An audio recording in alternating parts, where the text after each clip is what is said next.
Բարև ձեզ, մենք ուղիղ եթերում ենք, մեզ կարող եք հետևել Հայլի ակումբի եւ Անժելա Թովմասյան YouTube-յան էջերով, իմ հյուրն է Հայաստանի Հանրապետության նախկին վարչապետ Հրանտ Բագրատյանը։ Բարև ձեզ, պարոն Բագրատյան, շնորհակալ եմ հրավերն ընդունելու համար։ Եվ այսպես մենք այս պատուհասների իշխանության գալուց հետո գործրել ենք մեր եռատոնը, ինչ էր մեզ համար այդ եռատոնը, հատկապես Շուշիի ազատագրումը, այդ օրը չգիտեմ նկատեցիք թե չէ, անգամ խուսափում էին անդրադառնալ այդ օրվան կամ շնորհավորել կամ ընդհանրապես նախկին փոխնախարարներ էին բանը հարցը երբ որ տալիս էին բոլորը փախչում էին այդ հարցից Շուշիի ազատագրման օրը ինչ էր մեզ համար խնդրեմ Ոգևորության մեծ աղբյուր էր հնագույն հայկական քաղաքը ազատագրվել էր 1992 թվականին մայիսի 9-ին Չգիտեմ, դուք եղել եք Շուշի, թե չէ, մենք սովորաբար Հայաստանի տարածքներում ժողովրդին նկատի ունենք, ձեզ չէ։ Հայաստանի տարածքում քիչ քաղաքներ ունենք, որ հին քաղաքներ կան, էլի, օրինակ Երևանում այդպիսի թաղամասը չկա, չնայած կա հնագույն թաղամաս Երևանի, Գյումրիում կա հին թաղամաս, 100-200 տարվա կառուցված, Գորիսում կա, բայց Շուշին ամբողջությամբ 18-րդ դարի բաներ էր տներ էին, շքեղ տներ էին, որովհետև այս ժամանակ նա եղել է պարսկական ազդեցության տակ, պարսիկները թողել են, դուք գիտեք, որ թողել են հայկական 5 մելիքություններ, Արցախը պարսկական շահերից ստանում էր հրովարտակ ազատության մասով, բայց մեծ լայն առևտրի մեջ էր, փոխանակության մեջ էր մշակութային Իրանի հետ եւ այդտեղ ձևավորվել է մի հետաքրքրագույն ճարտարապետություն մենք ես երբեք չեմ մոռանա երբ որ առաջի անգամ տեսա Աշկեկի գիմնազիան այս շենքը Աստված իմ երազում ենք վերականգնել եւ արդեն մոտ էինք դրան որ պիտի վերականգնենք շատ բաներ Ինչքան բան վերականգնվեց Շուշիում Ինչքան բան վերականգնվեց եւ ինչքան վերականգնում եք այնքան տեսնում եք քաղաքն էլ այդքան գեղեցիկ այդքան հետաքրքիր է լինի Ես գիտեք այնպես մի թախից կա այնպես մի կարոտ կա իմ մեջ որտեղ երբ որ այդ բոլորը տեսնում ես ինչ ասեմ Այնուամենայնիվ ՔՊ-ին ու Նիկոլին հատկապես հաջողեց էլի հայ ժողովրդից վրեժ լուծել, ինչ է կարծում, ինչու։ Մատ շատ պարզ պրիմիտիվ հարց է, էլի, ինչու են ատում այսքան այս հայ ժողովրդին, ինչու ենք այդքան ատում հայ ժողովրդին։ Այս ինչ վրեժ է լուծում հայ ժողովրդին։ Աստիճանաբար իրանք էվոլյուցիա ապրեցին, իրանք դարձան ադրբեջանցի։ Լսեք, մենք եկեք հասկանանք ինչ է նշանակում ադրբեջանցի։ Լեզու չէ, թուրքերենա Էթնիկական ցակումը չէ, թուրքական է կամ ինչ որ ազգերի ազդեցության վրա։ Բայց ինչն է որ առանձնացնում ադրբեջանցուն եւ ասենք դարձնում ադրբեջանցի դա հայատյացությունն է։ Այդ երկիրը եթե նույնիսկ Թուրքիան նրա հողերի 60%-ը, 65%-ը հայկական չեն եղել, ապա Ադրբեջանի հողերը ամբողջությամբ հայկական են։ Եվ այդ հակահայկականությունը, բացարձակ հակահայկականությունն է որ ադրբեջանցուն դարձնում է ադրբեջանցի, այլապես իրանք իրենց մասին ասում են թե ալբանացի են։ Եվ որ թուրքերին են տեսնում բանակցում են, ասում են թուրք ենք, եղբայր ենք։ Այս Նիկոլենց մասին եք ասում։ Չէ, ադրբեջանցիների, Ալիևի եւ մյուսների։ Եվ նրանց օգնության ձեռք մեկնեց Փաշինյանը, ՔՊ կուսակցությունը, եթե կուզեք հանրապետություն կուսակցությունը, եթե կուզեք Եվրոպական ինտեգրացիան, դրանք այս բոլորը արևմտամետության ուղղության տակ իրականում պաշտպանում են, կոչված են պաշտպանելու, բացարձակացնելու ադրբեջանցիների ու Ադրբեջանի իդենտիֆիկացիան, նույնականացումը։ Այսօր ես ինչ եմ ասում, հստակ ասում եմ, Նիկոլ Ադրբեջանցում դա հաջողվեց։ Ադրբեջանը հիանալի պրեֆերանս է խաղում։ Նա կարողացավ հայերին մատուցել Նիկոլ Փաշինյանին, հայի դեմքով,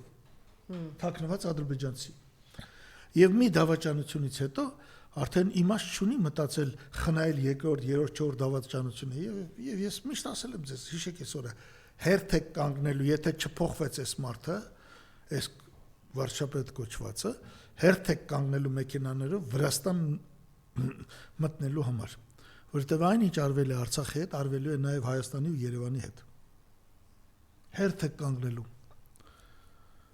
Ու այսքան կասկած չունեմ։ Շատ լավ, տեսեք, այն ինչ որ Աննան ասում էր, ես ձեզ հրավիրում եմ 6 տարի առաջ, ինչ էր թե 7 տարի առաջ, 6 տարի առաջ ոնց որ թե հրավիրեց Ալիևների ընտանիքին մուղամ լսելու։ Մենք տեսնում ենք, որ իրականում դա կայացավ։ Իսկապես մեր այդ տոնական ամենահաղթական բան օրը Ալիևները Շուշիում էին եւ այդ մուղամի այդ բան կենտրոնը բացեցին։ Իրականում սա տգիտության բան էր, թե մեծ խոշոր պլան, որի գլխին կանգնած էր հենց Աննա Հակոբյանը։ Մեծ աշխատանք է գնում։ Այսինքն մեզ սովորեցնում էին, անտելացնում էր, լսեք այդ նախադասությունը, որ Շուշիում պիտի լսվի մուղամ, այսինքն պիտի Շուշին այդպես կործանել։ Գնա այս բաներն ասա, այդ միանշանակ։ Անշել հեշտ չէր Ղարաբաղը կորցնելը, երազում չէր կարելի գտնել։ 22 թվականի հոկտեմբերի 7-ին, երբ որ Փաշինյանը հայտարարեց, որ Արցախը դա Ադրբեջան է, բացահայտելով իր դեմքը, դա էլ հայտարարեց Պրագայում երկու այլ թուրքական ցակում ունեցող մարդկանց ներկայությամբ Էրդողանի եւ բանի Հունգարիայի վարչապետի հետ Օրբանի լրիվ ընտրված ինչպես նաեւ եվրոպացիների ներկայությամբ Շարլ Միշել իդեպ ուրա Շարլ Միշելը տեղակետ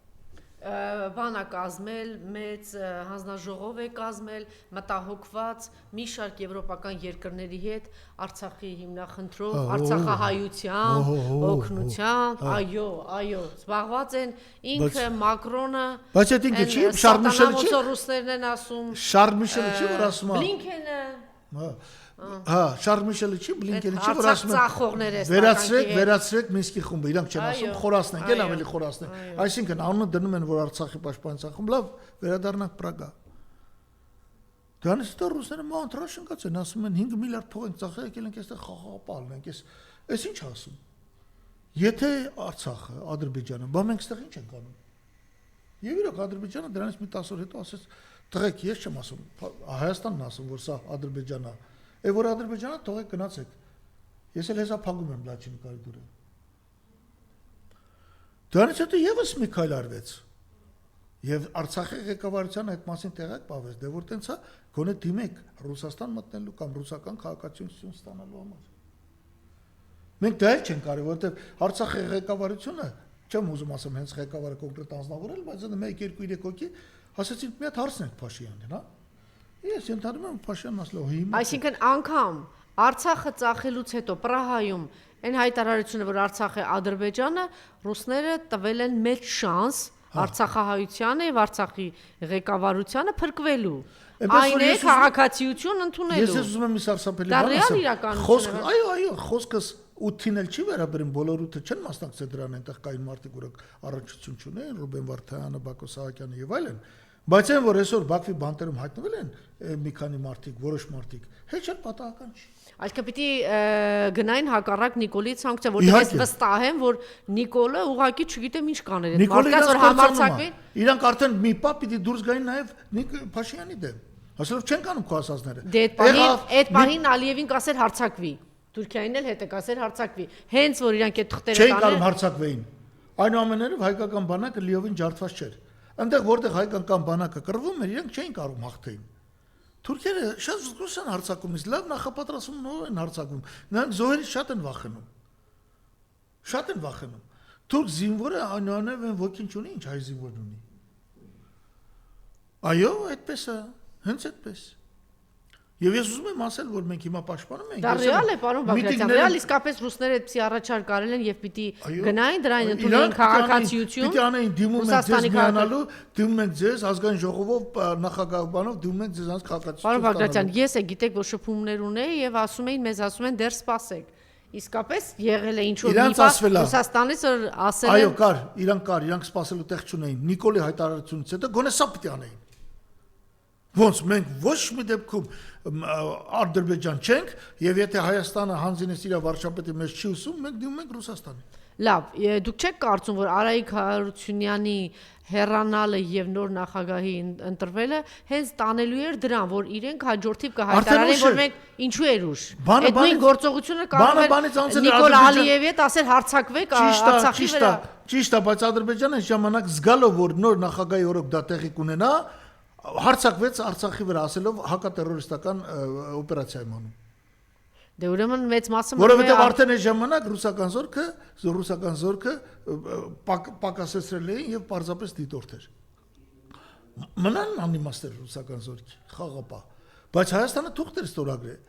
Արա լավ է թուղթը, որ մենք համաձայն չենք նոյեմբերին, շատ վատ թուղթ էր։ Գոնե թղթին հետևեիր Նիկոլ Փաշյան։ Թուղթ չունենք։ Այդ վատ թուղթ է, բայց դրանից ավելի լավ թուղթ չունենք։ Հա, գոնե թղթին հետևեիր։ Դու գոնե եթե հետևում ես այդ թղթին, այդ թղթում չկա որ Արցախը Ադրբեջան է։ Այդ թղթում այդպես բան չկա։ Բայց դու այդ թուղթը տալի անցնում ես, ու հայտարարում ես Արցախը Ադրբեջան է։ Մի խոսքով, չգիտեմ, մղկտալու բանա, Շուշին տալը, այդ ամեն ինչը հայկական բան տալը, վերացնելը 3.500 տարվա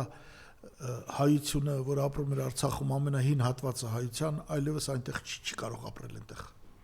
Արգելված է մեզ այնտեղ գնալ, ապրել, տեսնել եւ այլն։ Այն ինչ որ չհաջողվեց որևէ մեկին 3000 տարում, ոչ մի թշնամու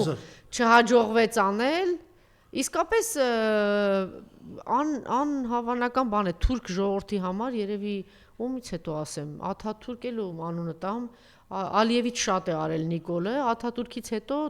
Թուրքիայի համար Նիկոլն է արել, Աթաթուրքից հետո Ադրբեջանում Նիկոլից շատ որևէ մեկը չի արել Ադրբեջանի ժողովրդի համար։ Այո, Թուրքիան ունի։ Նա Աթաթուրքից հետո Թուրքիան ունի 3 հերոս այսօր, 3 հերոս։ Դա Ալփարսլանն է, որը 11-րդ դարում ներխուժեց բանակով ու մնաց։ Դա Աթաթուրքն է, որը փրկեց Թուրքիան քայքայումից, եւ Նիկոլ Փաշյանը։ Իսկ Ադրբեջանն ունի 1 հերոս, 1 լիարժեք հերոս, մինչև հիմա հերոս չեր ունեցել։ Փորձում էին մատուցեին Ռասուլզադեին, բայց Ռասուլզադեին տվեց անցավ նորից Նիկոլ Փաշյանը։ Բայց նաև նկատելի է, որ իմիջիալոց շատ նման են այս առումով, ճիշտ չգիտեմ, արյունակցական կապ ունեն, ազգակցական կապ ունեն Ալիևի հետ միասին, թե ոչ, տեսեք ուրեմն ինչ է անում, արցախցիները շատ լավ գիտեն, մենք էլ Արցախում շատ հաճախ ենք եղել, հյուրանոց է իբրև թե բացում, գիտեք ինչ է անում պարոն Բագրատյան, ասենք պատուհանները փոխում է, դրսից մի հատ ներկում է եւ հանդիսավոր ներկայացնում է Ալիևը, ես Արցախում բացեցի նոր հյուրանոց, զինվորական ինչ որ մի բան է բացում, չգիտեմ, այնտեղ ասֆալտապատում է, իրենց հաճելի գույնով պատերը ներկում են, սենյակները ներկում են, ասում են մենք նոր այսպես բացեցինք։ Ինչ որ անում է Նիկոլ, էլի իրականում ոչինչ չի անում, բացի այն որ վարչության պետի տեղակալի կամ գյուղապետի քարտուղարու մակարդակի, ասենք մանկապարտեզը ներկելու գործից են կողմ Նիկոլը բան չի անում, դա սենց հանդիսավոր ներկայացնում են։ Եվ նաև շատ դանդաղ է բնակեցնում զավթված գրաված Արցախը։ Ինչու, պարոն Բագրատյան։ Իմ խորհրդամոզմամբ իրանք Արցախը, չեմ ասում 100%-ով ամբողջությամբ։ Ասում են մոտավորապես 7-ից 8000 է կարողացել այս ընթացքում եւ շատ դանդաղ է։ Պատասխանում եմ ձեզ։ Ինձ թվում է Արցախը իրանք որպեսզի հետագայում նորից հայերի ձեռքը չանցնի, իրանք Արցախը կվերածեն ռեգիոնում ամենախոշոր ռազմական բազայի։ Եվ Թուրքիայի եւ Իսրայելի մասնակցությամբ, այո։ Որովհետեւ իրանք հայերից չեն վախում, որ հայերը կգան, հայերը չգալու լավ ձև ունեն իրանք կփորձեն պաշտպանել Փաշյանին ու ԿՊ-ին, որ նա ընտրություններով անդադ վերարտադրվի։ Բայց Իրանը կարող է վերցնել։ Հասկանում եք։ Ինչ Արցախ եղել է եւ Իրանի եւ Ռուսաստանի դիրապետության տակ։ Ռուսաստանը կարող է վերցնել։ Հասկանում եք, այնպես փոփոխություն են լինում, որ կզարմանաք։ Հələ նայեք, ասենք 18-րդ դարի վերջին, երբ որ աղա Մահմեդ խանը գրավեց Թիֆլիսը, նրա հրոսակ ենք մենք անվանում, որովհետեւ բավականին մեծ վայրենություն էին ունեցել, նրանք գիտեք քաջարներ էին մեծ մասամբ, բայց շիիտ քաջարներ էին, էլի։ Հետո եկան Հասան Նադիր Շահը, աղա Մահմեդ խանը ճանաչեց Ղարաբաղի մելիքություններին, տվեց յարլիկ, տվեց նրանց վստահագիր, որ կառավարեն երկիրը։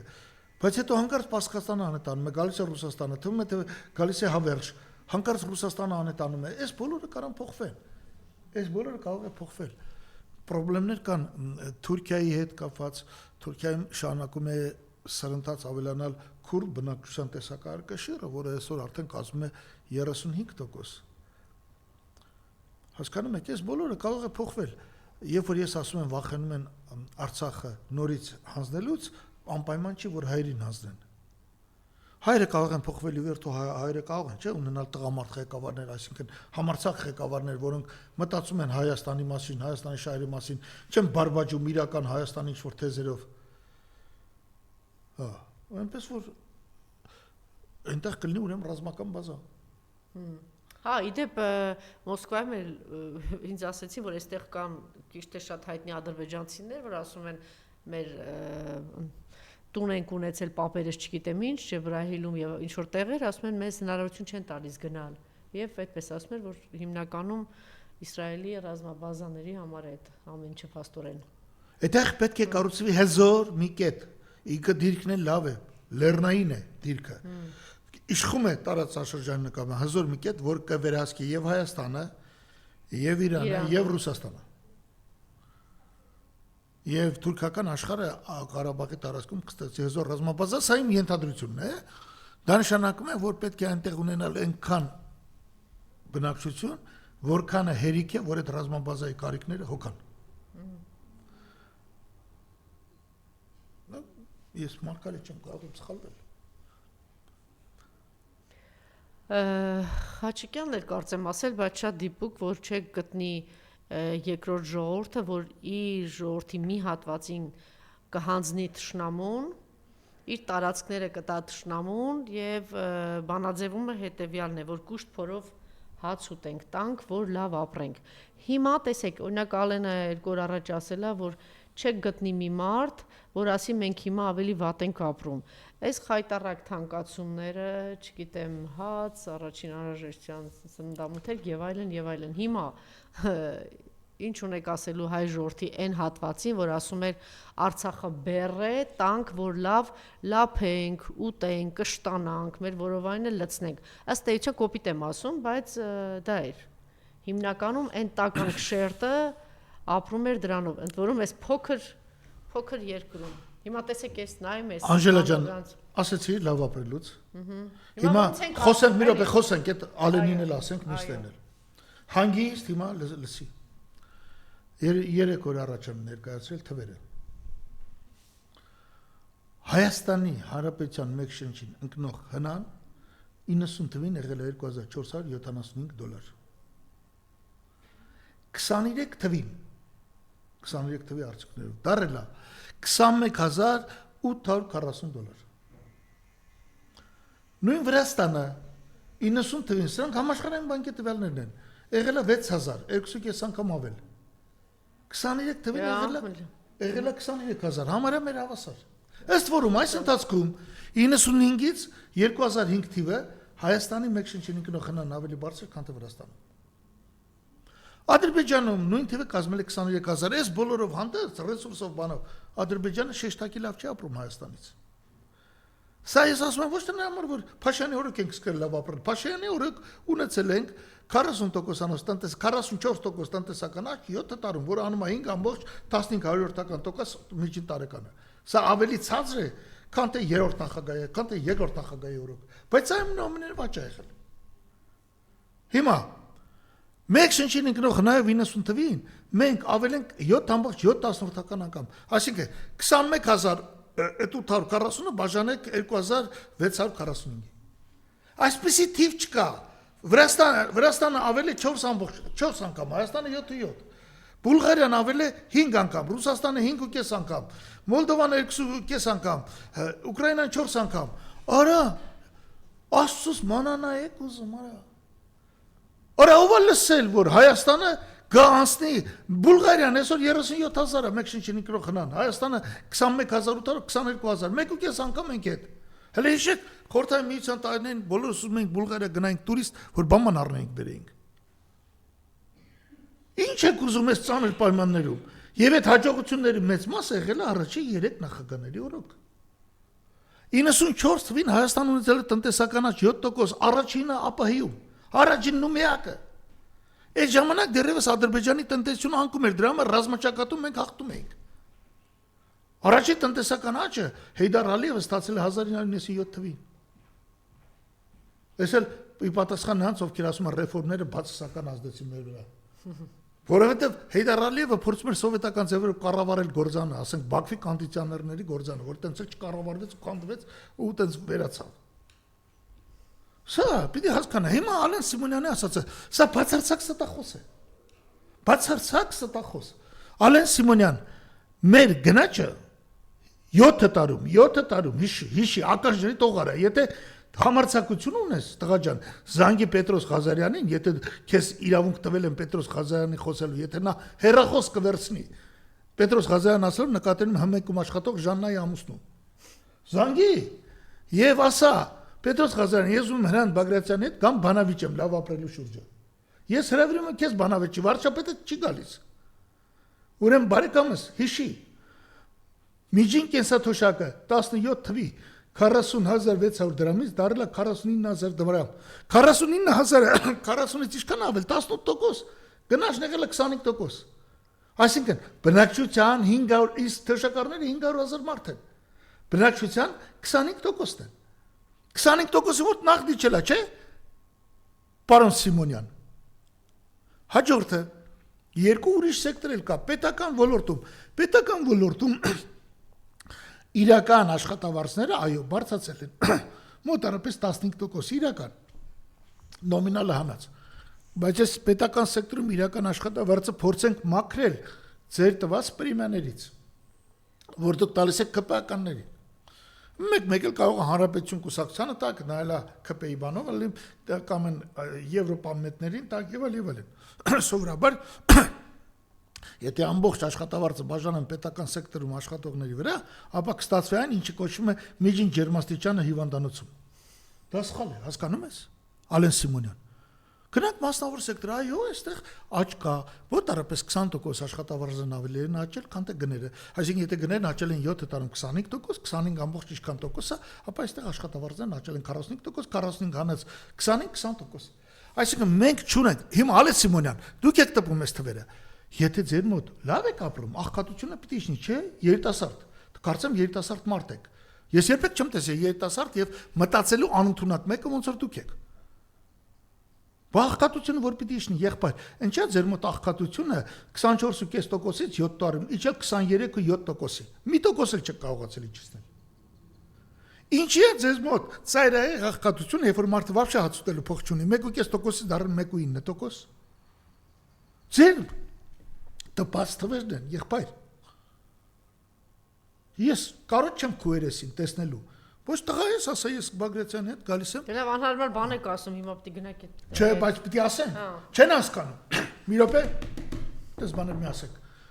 Հայաստանի բնակչության 50%-ի համար հասանելի է միայն հմեկը։ Այո։ 45-50 համար։ Այո, դե դրա համար էլ երկիր մեդիանու երկուսը փակեցին։ Այո։ 50%-ի համար հասանելի է մենք հասանելի չենք, իրենք են, այո։ Եվ իրենք էս աշխատում են դրանց վրա։ Ես այն օրը Շամշադին օրինակ եմ բերել ինչ որ մարդիկ նեղացան։ Ինչի՞ ձեզ չի կանչում։ Ով։ Դիմել եմ։ Հմեկը։ Դիմել եմ։ Հմեկը ինչի՞ չի կանչում։ Ես փող եմ տալի, չէ, հարկ եմ տալի, իրանցից շատ։ Շատ հարկ եմ տալի պետության բյուջեին, հա։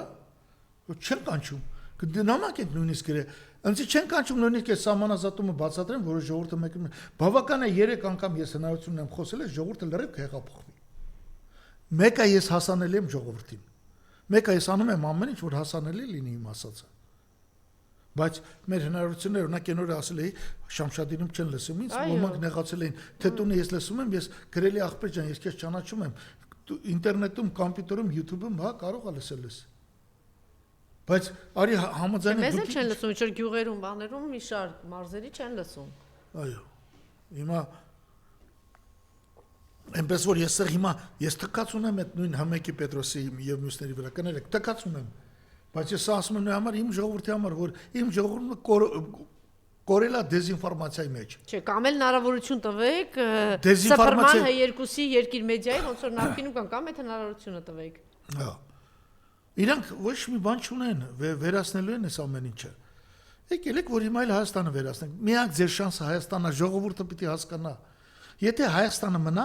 շուտ ուշ չգիտեմ, որ ընտրություններ որ ցիկլի։ Այսօր իրանցից մեկ է Վահագն Ալեքսանյանը խոսել է, հիմա իբրև նոր թեմա է գցում էլ, իր ներքնաշորերի թեման վերջացավ, որ ներքնաշոր է եղել ամբողջ կյանքում։ Հիմա էլ այսօր ասում է, տեսակ, ընդդիմությունն էլ չի խոսում Արցախից, չի խոսում Կարսից, իրենք վերջապես հասկացան, որ իրական բան Հայաստան կա, էլի, որովհետև իրենք այդ չաղ անձնավորության ուզում եմ հետևելն ասել։ Մի րոպե թող ես վերջացնեմ, էլի։ Տղեկ, շուտ ուշ գալու են ձեր հետևից։ Ուրեմն ձեր միակ շանսը Հայաստանը վերացնելն է։ Ով էլ մնա Հայաստանում ձեր կամ ձեր երեխաներին բան է հաշիվ է պահանջելու երեխաներից, ձեզանից։ Ինչ վերաբերում այդ չաղ անձնավորությանը, ապա բանան ենք,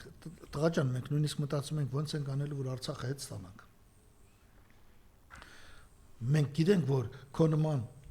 ստահակներն են այդ ամեն ինչը տվել։ Հիմա էլ ասում ես Ղարսից չի խոսում, Արցախից չի խոսում։ Ով չի խոսում։ Որովհետև պարզ պիտի բացատրել, այսօր դուք կանգնեցրել եք։ Մեր ժողովուրդը պարբերաբար Հայաստանը կործանելու եզրին եք եւ դրա համար են խոսում։ Հայաստանը կործանում, դուք հանձնում։ Հատարհատ հանձնում են, հələ նրա բանը նայի, նա կորցրել է մեծ տրադիցիոն, քիչ թե շատ պատմության մեջ պաշտպանել են Ռուսաստանը եւ Իրանը։ Այսօր իրանք ջնջում են այդ հարաբերությունները Իրանի հետ։ Բարեբախտաբար Իրանը հույս ունենամ լեզու գտնի Միացյալ Նահանգների հետ եւ արդեն դեպի Իրան մեր գործողությունները բանանի ինտենսիվանան, հնարավորությունները մեծանան։ Մի հատ ճանապարհ կար դեպի Իրան, հանձնել եք, ինչ եք հանձնել։ Բեր չեն կարող բերեն, կա ինքեր Իրանից բեր չեն կարողանում բերել։ Իրանը բացել է Բանդարաբաս նավահանգիստը, որ բեռները ընտանիք Չինաստանից, Հնդկաստանից կամ Բանդարաբաս, ընդից ավտոն բարձեն ու գան Հայաստան։ Տվեցիք այդ ճանապարհը Ադրբեջանին։ Երկրորդ ճանապարհը իբր հալիձորով կառուցել եք, դա ճանապարհ չէ։ Դա հեծանվով չես անցնում։ Ոտքով չես կարողանում անցնել։ Նոր ուզում եք, չգիտեմ, ճանապարհ կառուցել։ Այդ ամեն ինչը տալուց հետո էլ անգամ Նախիջևանի հետ տրանսպորտային հաղորդակցության գծերի բացման վերաբերյալ մեր դիրքորոշումը հստակ է։ Ադրբեջանը սպասում է, որ Հայաստանը կատարի իր ստանձնած պարտականությունները, ասել է Ադրբեջանի արտգործ նախարարը։ Ոչ մի պարտականություն Հայաստանը չունի։ Թող հելեն ասեն չունեն, քիչ են ասում։ Հայաստանը Ադրբեջանին ոչինչ թղթերի վրա մեզ հայտնի չի, որ խոսք է տվել։ Մենք ոչ մի միջանց տալու թուղթ չենք ստորագրել։ Մենք ունենք նոյեմբերի 9-ի փաստաթղթի 9-րդ կետը, որ անխոչեդո ճանապարհ պիտան, դա միջանց չի, բայց առաջի 8 կետը նոյեմբերի 9-ի հայտարարության Ադրբեջանը խախտել է, Լաչինի կայդորն էլ փակել։ Ստեղ ենք մենք ասում, թող Հայաստանը դուրս գա նոյեմբերի 9-ից։ Ինչ եք դուրս գալիս։ Վահագն Ալեքսանյան, Նիկոլ Փաշյան, Ալեն Սիմոնյան։ Ինչ եք դուրս գալիս։ Մնացել է մի կետ։ Եվ նա արտգործնախարարը այսպեսի էս սուտը ասում է ոչ միայն սեփական լսարանի, այլ այսօր գնում է Հայաստանի բնակչությանը ադրբեջանականացնելու բաները աշխատանքը։ Իմիջիայլոց սահմանային գյուղերի հայաթափան խայտարակ թվեր, գյուղերից 7000, 5000, մարզերից 20000, 50000 խայտարակ արտագաղթ է, այսինքն ամեն ինչ միգրացիա, ամեն ինչ անում է, որ այսպես։ Բայց Անժելա, քո մոտ չենք խոսել։ Ասենք Վահագն Ալեքսանյանը կամ մեկ ուրիշը, սա պայմանական եմ ասում, շենք են կառուցում 18 հարկանի Երևանում։ Շենքը կառուցում են նախ առանց գարաժների ստորգետնա, որ շենքի դեմը մի 10 մեքենայի տեղ կա, բայց շենքում իհարկե ապրելու է 1000 մարդ, այդ 1000 մարդը առնվազն 6-700 հատ մեքենա է ունենալու։ Շենքը չունի կոմունալ կանալիզացիա կոչվածը։ Այսօր բոլորը հասկանում են, քիչ թե շատ հին շենքերում կան։ Այս հեղեղները դրա համար են, երեխեք են արդեն հեղեղներով կորում եւ այլ։ Հաջորդը։ Բայց այս շենքի շահառուն ով է։ Լավ, առաջի շենքերը նրանք էին Երևանի բնակիչների, որոնք չունեին տուն, բայց բոլորն էլ համաձայն են եկամտարկի զեղչի հաշվին կառուցել ունենալ բնակարան։ Մենք ձեզ ասել ենք, այս մի արեք, այդ հիպոթեկա ասել ենք մի ծավալեք։ Մենք ձեզ ասել ենք հիպոթեկը մի ծավալեք, որովհետև ստիպված եք լինելու գյուղերից մյուղերից ժողովրդին բերել։ Գնում են գյուղ, ասում են, այս գյուղում տանջալից է, չէ՞ կյանքը, ասում է, հա դե այնքան էլ հեշտ չի։ Դե արի քաղաք մի հատ բնակարան ստացել։ Բայց դուք եք անում։ Փաշյան Նիկոլն է սա անում, որովհետև Փաշյան Նիկոլը, ինչպես ասացի, լրիվ անցել Ադրբեջանի կողմը, դարել Ադրբեջանի շահերը ներկայացնող եւ Ադրբեջանից ու Թուրքիայից հրանգաստացել կենտրոնացնել Հայաստանի բնակչությունը մի քանի բնակավարում ու հատկապես մայրաքաղաք Երևանում։ Այն հաշվով, որ երբ որ Սյունիքը տանք, Նիկոլ Փաշյանը պարլամենտում հայտարարել, դե մեզ ինչ էր պետք, որ այնտեղ մարդ չեր էլ ապրում։ Դուք սա եք անում։ Սա մտածված քաղաքականությունում ես էլ հիմարի տեղ մի դրեք։ Բայց միևնույնն է, մենք քաղտենք։ Ժողովուրդը քաղտի, հայ ժողովուրդը մեծագույն ճգնաժամ մեջ ապրել, որովհետև մեծագույն սխալ է կատարել ընտրելով Նիկոլ Փաշինյանի, խաբել է Նիկոլ Փաշինյանի ժողովրդին։ Հիմա եկել ասում են Ղարսը չենք հիշում, տղա ջան, շատ լավ էլ հիշում ենք Ղարսը։ Եվ քո նման ոչնչությունները, ոչ Արցախը չեք հիշում, քո նման ոչնչությունները չեն բարեբախտաբար, որ հա, որ առաջնորդ պետք է առաջնորդեն այս ազգին։ Տեսեք, արդեն շատեր են ասում նրանցի, որ ազգային ժողովում հենց որ խոսում են կոռուպցիայից, Նիկոլը ընկնավորվում է հոգի խանգարմունքի գիրկն ընկնում։ Ինչու, որտեվ դա էր իր հիմնական մեխը, հա, նախկինները տարել են, բան իմիջիալոց լսեցիք, որ գյուղացիները այս սարսափելի վիճակ, կարկտահարություն կար, կարկտակայանները ուրեմն հանել են, չկա գոյություն չունի, ոչ մի սուբսիդիա չկա, խայտարակություն է, արդեն գյուղացիներն ասում են նախկինների օրոք լավ էր։ Երևի ամենաշատ դրանից է խանգարվում Նիկոլը, բայց եւ նաեւ նրանից, որ ասում են դու կոռուպցիոներ ես, բացահայտ, օրինակ բաներ, կոնկրետ փաստեր են ներկայացում, էլի, որտեղ ինչը անում, անան ինչով է զբաղված, մյուսը ինչով է զբաղված, այս կոռուպցիան դե ամեն ինչը Հովիկ Աբրահամյանի տունը, այս ինչի տունը չկա, հետո պարզվում է մի հատ ինչ են գտել, անուն ինչ էր դրա։ Նարեկ Նալբանդյանն են գտել, այս Նարեկ Նալբանդյանը փաստորեն ամեն ինչ գնում է, հետո պարզվում է, որ այդ ամեն ինչը բանինն է։ Այդ ամեն ինչը պարզվում է Աննային է։ Օրինակ, Ռոբերտ Մարգարյանը գրել է. այս պահին ԱԺ-ում քննարկվում է գլխավոր դատախազության զեկույցը, հնչում են կոռուպցիայի մասին հայտարարություններ, շատ կուզենայի այս պահին լինել ԱԺ-ում ու ԿՊԱ-կան հոխորտացող պատգամավորներին հարց տալ, թե ինչպես է լինում, որ Աննա Հակոբյանը, Իմ Քայլը հիմնադրամը եւ Հանրային հեռուստաընկերության ամերիկյան մասնաճյուղը Լոս Անջելեսում գրանցված է նույն հասցեում, որը շատ պատահաբար շրջակա միջավայրի նախարար Հարազատ Քրոշն է պատկանում, ով նաև շատ պատահաբար համատեղության կարգով թե Աննա Հակոբյանի Իմ Քայլի հիմնադրամի ֆինանսական հարցերով տնօրեն է եւ թե Հանրային հեռուստաընկերության ամերիկայի դու ինչքան գումար է ստացել, կարող եք կարդալ Ռոբերտ Մարգարյանի էջում է գրած մի դրվագ Աննայի խայտարակ կոռուպցիոն բանից, բայց այս մարդիկ պարզվում է կոռուպցիա են բացահայտում, չգիտեմ ինչ եւ նորից հին ժապավենը պատտացնում են, մենք պետք է գնանք թալանացը հետ բերենք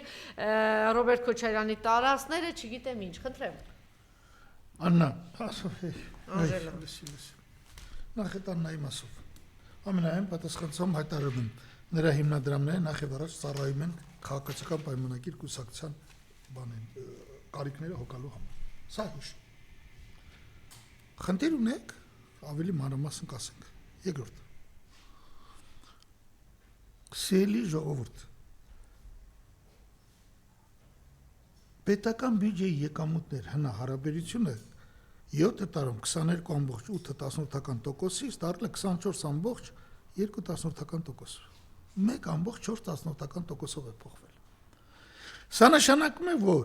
կոռուպցիան ու ստվերը կրճատվել է 7 տարում 1.4%-ով։ Կրճատվել է, այո։ Բայց եթե վերցնենք նախորդ իշխանության 7 տարիները եւ դրա 7 տարից առաջ ստվերային տնտեսությունը մեր մոտ մի պահ եղել է 58%, եւ որ սկսվեց պետությունը։ Նոր ձևավորվում էր։ Տարեկան էր ամեն տարի 1% կրճատվում։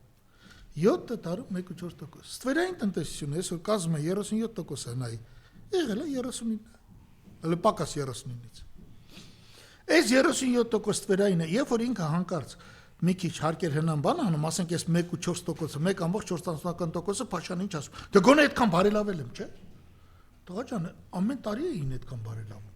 Երկիրը օրեցօր լավանում էր։ Լավանում էր, որ այսօր բնակչության մեկ շնչինգնող հնայի ցուցանիշով մենք եկի հավասարվել ենք Վրաստանին։ Վրաստանում ստվերը 60% է։ Հասկանում եք։ Լավ, շարունակենք։ Այս 37% եթե ստվերից փող բերել է այտենց, ամեն տարվա ձեր միջին հնան եղել է 7 տրիլիոն, նո ասենք սկսել եք 5.6 տրիլիոնից դրամով, այսօր դարել է 10.5 տրիլիոն, ապա ամեն տարի 37%-ը որ հաշվում ես, ձեր 7 տարվա կոռուպցիայի պաշարը եղել է 22 տրիլիոն դրամ։ 22 տրիլիոն դրամ օրենքից դուրս լափվել է, դա 60 միլիարդ դոլար է։ Ով էր ասում, հետո էր ասում, ստվեր, հետո էր Ալեն Սիմոնյանն էլի, հա։ Այ ոչնչություն։ Ոչնչություն։ 60 միլիարդ էս 7 քանի տարում։ 7 տարում։ Եթե իրանք լրիվ ստվերը բերեին, Բայց էլ լափածով է վերելու։ Հաջորդը, հիմա կոնկրետ փաստերը բերենք, ոնց է լափում։ Մի հատ հասարակ օրինակ սկսեմ։ Վերջացրու ես հաղորդումը Իջի Ալավերդյան փողոցով, Հանրապետություն։ 3 տարի այդ փողոցում լարերը իջեցնում էին գետնի տակ։ 3 տարի փոշի քանդած մարդիկ անիծելով դրանց ման են գալի, Ավինյան Տիգրանին անիծելով ման են գալիս։ Վերջը արեցին, փորեցին բաները, գիտեք ինչ կա, այս սյուները որ կան, էլեկտրասյուները, դրանց վրա հոսանքի գծեր չպետք է լինեն, նորմալ կազմում։ Այսի որ դառնա։ Գոնե մի քանի փողոց իրենք հիմա անցկացնում են։ Հա, հիմա 7 տարի, 3 տարի մարդիկ չարչարվեցին, ի վերջո մի 2 ամիս առաջ այս ամեն ինչը պրծան։ Մայթերը սարքեցին, այդ լարերը անցկացրեցին հողի տակ եւ այլն։ Եվ 20 օր առաջ նորից քանդեցին փողոցը լրիվ։ Ձերից ձեր։ Մեր փողոցը 10 անգամ քանդել են։ Հիմա նայ 2 ամիս մարդիկ գնում են, հիմա մենակ գնացեք այդ մարդիկ տեսեք ինչ են ասում։ Մի անգամ հանճարեղ բան ասեցիք, պարոն Բագրատյան, որ ասեցիք այդ տականք անասունի, որ ասեցիք ոչ մի բան մի արա։ Հա։ Չէ, որ ոչ մի բան չանի, լավ կլինի, Իրանյան լավ կլինի։ Իրանյան լավ։ Աբա ոչ մի բան չանի, այդ 60 միլիարդը ո՞նց է թալանի Նիկոլը։ Հիմա մեկը կարա ասի, այնի լարներ գցում, այն մեկը գազներ, այն մեկը վիոլանա, ես թքած ունեմ դրա վրա, չէի կարողանում հավաքվել, այսինքն հակապետ կոչվածը չի կարողանում իմի բերել հավաքել, ասել վիոլա, այնտեղ գործ ունես անելու հիմա արա, որովհետև մի անգամ պիտի սարքեմ մայթերը պրծնեմ։ Հաջորդը 10 միլիոն դոլարն ուր է։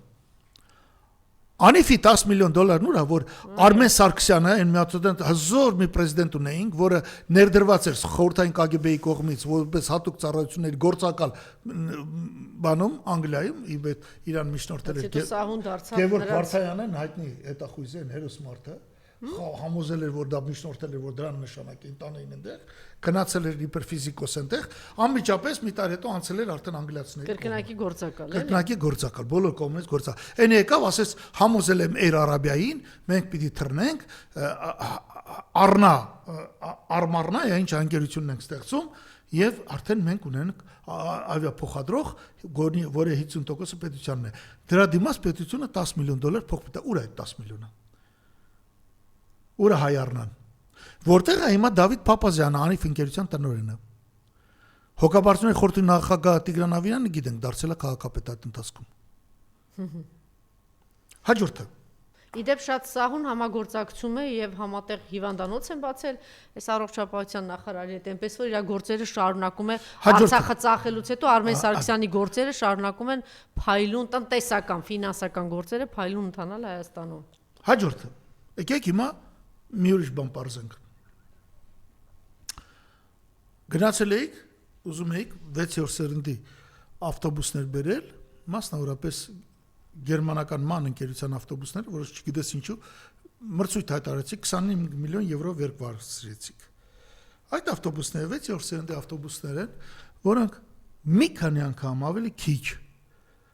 վառելիք են ծախսում, մասնավորապես գազով են աշխատել, կարող են գազով աշխատել եւ բանա։ Եվ որ ձեզ ասվում էր, որ տղեկ, եթե քաղաքային տրանսպորտն եք փոխում ընդհանրապես, այդ արդեն ընդհանրապես 4-5 տարի առաջ էր, ապա էլեկտրոբուսներ դրեք, որովհետև ամենաշատը դրանք են աղտոտում բոլոր դեպքերում։ Թեկուզ, հա, հիմա տենդերում շահում է մանը, որի ավտոբուսները միջին հաշվով, ես չեմ անում կոնկրետ ինչքան եք բաները, վաճառվում է 300,000 եվրո։ Մեկը։ Հետո ձեզ եկան ասացին չինացիք, որ ախպերես, մենք 100,000-ով կտանք այս նույն բանը։ Եվ 25 միլիոն ծախսելու կարիք չունեք, 9 միլիոն ծախսեք հերիքա։ Դուք ասում եք 25 միլիոն ծախսում եք, մաները բերում եք, այնքան ինքնարժեք է իջնում, որ 100 դրամով կտեղավորվենք։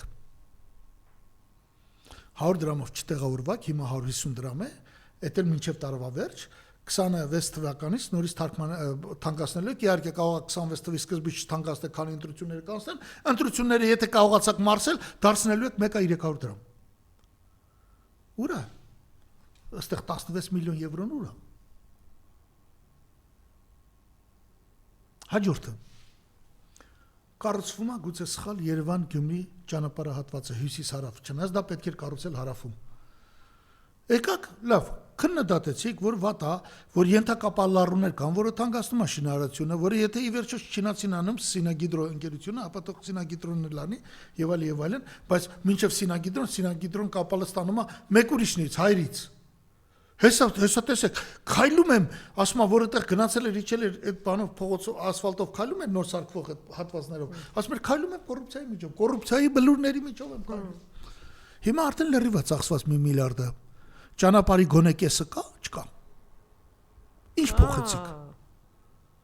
1 միլիարդի, լավ, ասենք այն իշխանությունը սխալներ արել, մենք էլ ենք քննադատում, որ ընդհանրապես այդ 1 միլիարդը Ասիական բանկից պետք է դնել հարավային ուղղության վրա, Քաջանի թունել, Բարգուշատի թունել եւ այլն։ Հա, բայց դուք ինչ արիք։ Դուք դա չարեցիք։ Իրանք ծախսել էին $400 միլիոն, էլի շինարարություն են արել, դուք ծախսեցիք եւս $500-600 միլիոն, իրանք ցարա շինարարության կեսն էլ չեք արել։ Եվ ընդհանրապես, դուք կարաք մենակ շենք ծախեք, որը ծախում է, որտեղ շահ ունեք։ Դուք ոչ մի Երևանում ոչ մի բան չեք, էստակատ չեք կառուցում։ Թունելներ չեք կառուցում։ Տրանսպորտային վիճակի ինֆրաստրուկտուրան արդյունավետությունը բարձրացնելու։ Տեղեր կան, որ կարելի է երկրորդ հարկ փողոցներ կառուցել։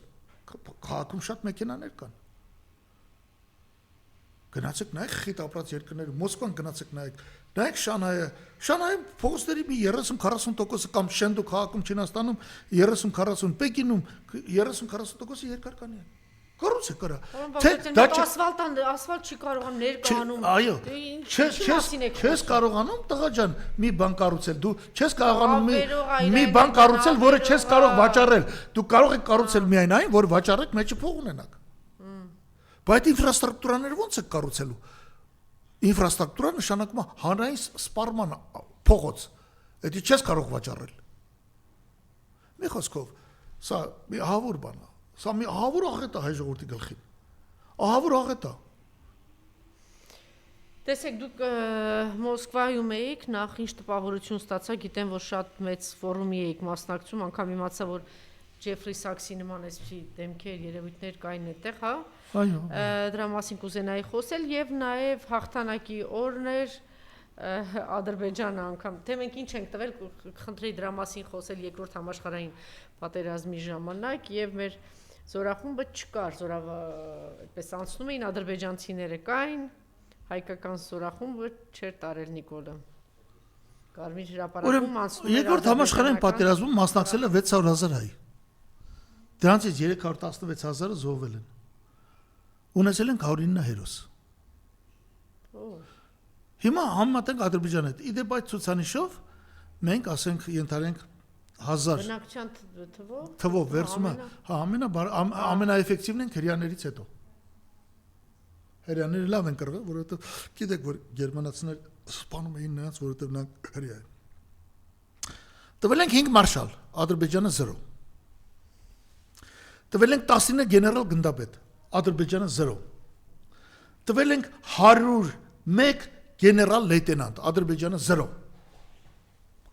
Նոր տվել ենք դրանից հետո մի 200 հատ գեներալ մայոր, նոր 2 հատ ադրբեջանական գեներալ մայոր ա եղել։ Մի անգամ չի եւ մասնարարպես նույնիսկ Գեորգի Ժուկովը, որը տաղանդավորագույն զորա հրամանատարների մեջ է, ոնց որ Սուվորովը պատմականորեն, ոնց որ Ալվալիդը, ոնց որ Հանիբալը եւ այլն, նման կարգի բան է, որը իր կյանքում ընդամենը մի ճակատամարտ է պարտվել, իդեպ Սուվորովը ոչ մի հատ չի պարտվել։ Գովել են, ազգին հատուկ նշել են բանը դրան հասել։ Թամանյան դիվիզիային տվել են իրավունք գրոհելու Ռայստագը։ Եվ Ռայստագը գրոհած զորամիավորումների մեջ այդ այնտեղ 3 զորամիավորում են, մեկը հայկականն էր։ Եվ հայրին թույլ են տվել Ռայստագը գրավելուց հետո Քոչարի ապարել։ Իդեպ շատ հուզիչ ձևով դա նկարել է,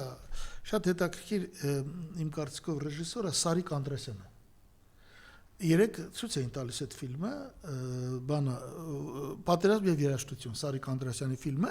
որը Ռուսաստանում հանված ֆիլմ է, ռուսների ներգրավվածությամբ, բայց այնտեղ էական հայկական կոմպոնենտ կա։ Հայերի,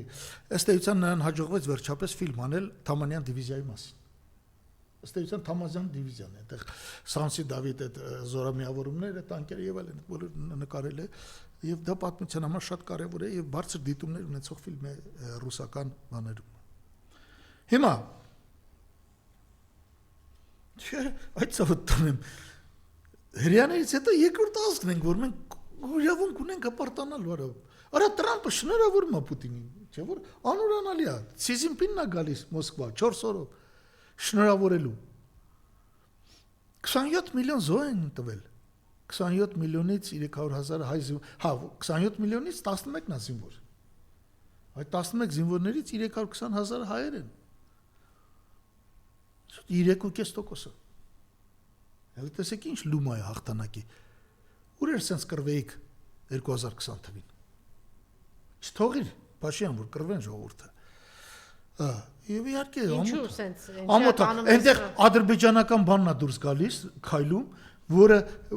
Ղարաբաղում երեխեքի ու ծերունիների կոկորտ է կտրել։ Սպես նազնակնում Ադրբեջանի։ Նախագանել չի գնում։ Ինքն էլ նես մնդրած բան ինքը Փաշյանը ճոգում էլ որ այստեղ էս միջավայրում ինքը կոնկրետ ինքը ոչ թե հայ ժողովուրդը ինքը ապագա չունի։ Հա, բայց պարոն Բագրատյան, ըստ էության ինքը որևէ միջավայրում Էրդողանից բացի ապագա չունի։ Կարա Շարլ Միշելի մոտ բլբլա իրիկոնը։ Չէ, ինչ պետք է վերցրեցին Իրանից հիմա Շարլ Միշելը արդեն վերցրեց։ Չեն էլ զանգում, չեն էլ հրավիրեցին։ Այն Բլինքենի զանգ կա, Բլինքենի խավորությամբ չէ, տվեցին զանգում, հա, երևի գիշերները մինչև։ Այն որ ասում էր՝ մի փոքր իջեցե կարգավիճակի պահանջը լավ կլինի։ Ուրա Բլինքենը գտեք։ Գտեք Բլինքենը։ Ինչի համար այնուամենայնիվ գնաց։ Ինչ։ Ինչի գնաց ինքը։ Վախից։ Ուր է դա թշամանում։ Գիտես հեշտ հա Ռուսաստանն ասում է եղբայր, ես այսօր կռվում եմ, որ ՆԱՏՕ-ն ինձ չմոտենա, դու Հայաստանն ես ՆԱՏՕ դարձնում, դες Ուկրաինան ՆԱՏՕ-ին դարձում, ես հարցակվեցի, որ դա թույլ չտամ։ Բայց ուզում ես Հայաստանը ՆԱՏՕ դարձա, չի լինի։ Համառորեն անում է հենց այսօր գնացել է իր պաշտպանության նախարարը Գերմանիա։ Զորավարությունների մասնակցում է։ Հա, այդ տղան էլ է պաշտպանության նախարարը։ Հա, երազում է այդ զորավարությունների մասին։ Չէր կա, հիշում եք, նա դեռ մանկուց ասում էր, ուրա Գերմանիայում 10 տարեկան էր, ասում էր Գերմանիայում զորավարությունների գնամ։ Վերջապես հիմա դարել է երևի 50 տարեկան, արդեն կարողանում է գնալ։ Դե հեգնում էին շատերը, ասում են երևի գնացել են պլանը գծելու, որ ինչի մասին Արծրուն Հովհաննիսյանը 2 օր առաջ հանրայինի եթերում ասեց, որ փաստորեն Գերմանիան պլաններ ուներ, այդ գիտեիք դրա մասին։ Պլաններ կար, որ պիտի գային հարցակվեին հետո Թուրքիայով։ Չէ, բայց պետք է բացահայտեք, հիմա ձեզ մենք այդպես լիքը բան Մերկու բան ասեմ, դրա այն հանրապետություն կուսակցությունից, որ խոսում են Պուտինի, Ռուսաստանի, որ Ռուսաստանը դավաճանա, Նիկոլնա անդադ բանանը մալենը։ Ես ուզում ասել մեր կյանքից ես ռեալ պոլիտիկ եմ, ես չեմ կարող ենթադրել Արծուն Հովհաննիսյանի նման անհեթեթությանը չեմ կարող արձագանքել, հասկանում ես։ 93 թվին Թուրքիան հարձակվում էր մեր վրա։ Եվ լավ, ես ասեմ ձեզ 93 թվին Թուրքիան մոտեցրեց 7-րդ բանակը, թե 5-րդ բանակը, դաշտային բանակը շարեց Հայաստանի սահմանին, որովհետև ասեց ես չեմ հանդուրժի, որ հայերը գրավել են իբր թե Քելբաջարը, որ դուք ուզում եք ոչինչ չասել Ադրբեջանը։ Հայաստան ժամանեց Բուրբուլիսը, կառավարության ղեկավարները այդ բան Ռուսաստանի Հենց Զվարթնոց օդանավականում հայտարարեց թող համարձակվեք, այդ նշանակման ՆԱՏՕ-ի հարձակումը մեր վրա, տեսեք ինչ կանենք, մի հատ ընտրիկ արեց մեր հետ, թրավ գնաց։ Այդ Արամ Սարգսյանը տեղյակ չի։ Չգիտեմ, Արամ Սարգսյանին ասեք։ Արամ Սարգսյանը, մի րոպե, հաջորդը, հանգիստ, թողեք հետևական այս բաներն ասենք, այ մարդ։ Չեն իմանում ես մարդիկ։ Ափսոս, որ սա հմեք չի։ Հաջորդը 1992 թվականին Ադրբեջանը Շուշին երբ որ գրավեցինք, Ադրբեջանում տեղի ունեցավ փոփոխություն, իշխանության եկան Հեյդար Ալիևն ու Հուսեյն Փանախովը, եւ Ադրբեջանական բանակը սկսեց անկասելի առաջ գալ 92 թվականի հունիսին։ Սա ես պարտավոր եմ ասել։ Սա իդեպ քեզ մոտ ասել է Իսագուլյան Գառնիկն ասել։ Նա էլ գիտի այդ բոլորը։ Հայկական բանակը սկսեց արագորեն զիջել, ընդհանուր միջև եկանք հասանք Վաղուհաս ու Գանձասար։ Մարտակերտն ամբողջությամբ հանձնել ենք։ Այս ժամանակ Վազգեն Սարգսյանը 500 մահապարտների վերցրեց տարավ այնտեղ եւ նրանց այնտեղ ներմուծելը շատ վատ էր այն առումով, որ դրանց մի մասը պայթեց ականների վրա։ Դրանից հետո նույնիսկ Վազգեն Սարգսյանը հաստատված ասեց ես գրող եմ, իմ գործը գրելն է, ես բանակը իմ գործը չի։ Եվ ով է մեզ փրկում։ Ռուսները։ Գալիս են Մարտակերտում ոչնչացնում են իրանց։ Այդ բաները հստակ գրված է Ստուպիշինի գրքում։ Ռուսաստանի դեսպաններ Հայաստանում։ Հիմա այսքան ապերախտ լինելուց հետո, ասենք մի հատ նորմալ ռուս եթե լինի Մոսկվայում հիմա, չի ասի արա լավ է մոռացեք այդ հայերի մասին։ Բարեբախտաբար այդ ձեր ասած կոնֆերանսում մենք ելույթ ունենք, ես տնտեսագիտական ելույթ եմ ունեցել, հա բայց իրանք հասկանում են, կան մարդիկ, որ ռեալ են մտածում։ Նույն կոնֆերանսում ասել եմ, որ կկայանա ամերիկա-չինական համաձայնություն առևտրի շուրջը, որովհետև արդեն ապրիլի վերջն է եւ ես ունեմ տվյալներ, որ ամերիկյան տնտեսությունը 3 անգամ ավելի է տուժում, քան թե Չինաստանը։ Երկուսն էլ տուժում են, բայց այն մեկը ավելի է տուժում։ Այս խզիչումներ այսօր հայտարարեցին։ Հասկանում եք։ Բարեբախտաբար մոտ է նաեւ նրան, որ կայանա ԱՄՆ-Իրան հարաբերությունները։ Ինչի վրա են պայմանավորվել։ Իրանն ասում է, ես միջուկային զենքից չեմ հրաժարվում, հա։ Ну, ես ուզում եմ անել ու ժողովուրդ հասկանա։ Բայց գոյություն ունի ուրանի հարստացման աստիճան։ Ես այս աստիճանը չեմ անցնի եւ եկեք վերահսկեք։ Դրա դիմաց սանկցիաները հանեք ինձանից։ Դա նշանակում է, որ Իրանը կդառնա խոշորագույն գործընկեր տնտեսական Հայաստանի նկատմամբ, նա նկատմամբ եւ որ սանկցիաներ անվեն, մենք այսօր Իրան փոխանցելու հնարավորություն չունենք, որ ապրանք առնենք։ Բանկային համակարգ չկա, կասա է, կա Միլլաթ բանկը, որը Հայաստանի 18 բանկերի մեջ չի, որը կասա է աշխատում։ Եթե նայում եք բանկերը, Հայաստանում 18 հատ բանկ կա։ Միլլաթ բանկը հանված է ցուցակից։ Չկա Միլլաթ բանկի մասին հիշատակում չկա արդեն։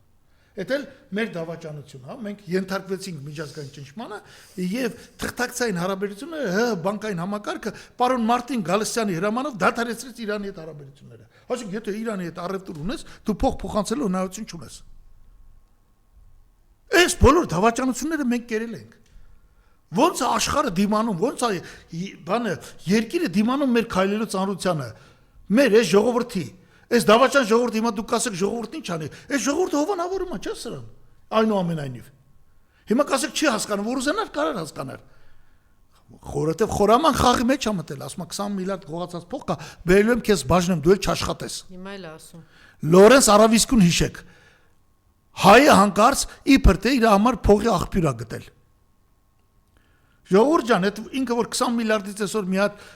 բանա հեծանիվ է մուտքագրե բյուջե։ Մի հատ էլ բան դու ասա 22 տարվա քշած Range Rover ավտո։ Ասում եք ժողովրդի Արդեն այդ 20 միլիարդի դիմաց, որ ինքը ասում է սուտ, այդ չգիտեմ, դրա ինչա ճիշտ է, ինչն է սխալ։ 60 միլիարդ իրանց ժամանակ է գողացվել։ 60 միլիարդ ստվեր, որը չկա։ Հələ տեսեք ինչքան է իրա 7 տարվա մեջ։ Այսա դուք կտեսնեք ոնց ենք հետ բերում։ Այսա դուք կտեսնեք ոնց է իրանց տներից դուրս գալիս։ Գալիս է լցում ոչ թե ձեր գրպանը, թալանը, այ իրանց թալանը, այլ գգա գրեցվի բյուջեն։ Ու որ կանգնում այսօր ասում է բյուջեն ինչ եք ուզում ասում է։ Բա ասում է 2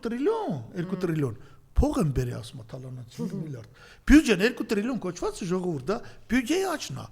1.5 միլիարդ տրիլիոն դրամ է դառել 3.5 տրիլիոն դրամ բյուջեն։ Բայց այդ բյուջեն որ դառել 3.5 տրիլիոն դրամ, ոչինչ էլ չանեի 3.5 դառնալու էր, որովհետև 25% գնաճ ա եղել, 40% տնտեսական աճ ա եղել եւ 22%-ի չափով էլ այդ մենք հայտնի է 2 տրիլիոն ինչից է բաղկացած։ Դրա 22%-ն էլ գալիս նրանց որ հարկերն են աճել։ Մարդը ձեզ խափելով սուտ ասել ինքն էլ չի հասկանում, ես վստահ չէ որ ինքը այստեղ նստածել հիմա հասկանում է ես ինչ եմ ասում թե չէ։ Կամ իր մոտ այդ ինչ մակարդակի խորհրդակցություններ են գնում։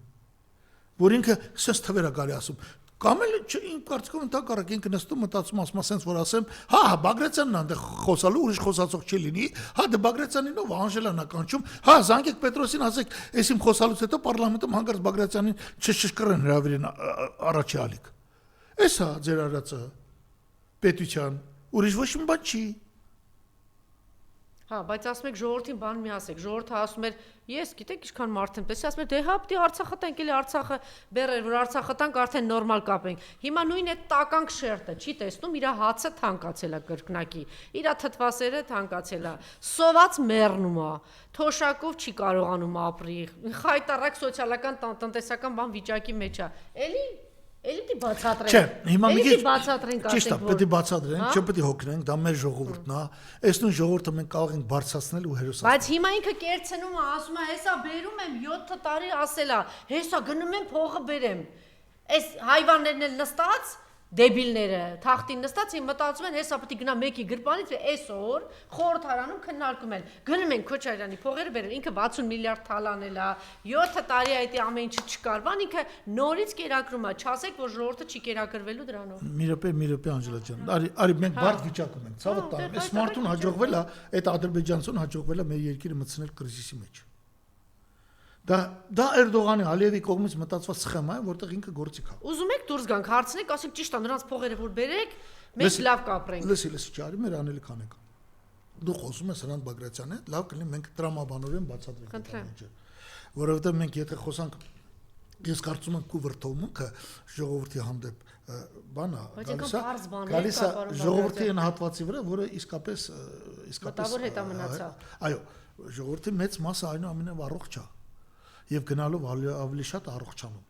Մենք ստանալու ենք արդյունքում շատ հերոս, շատ կշռադատող ժողովուրդ,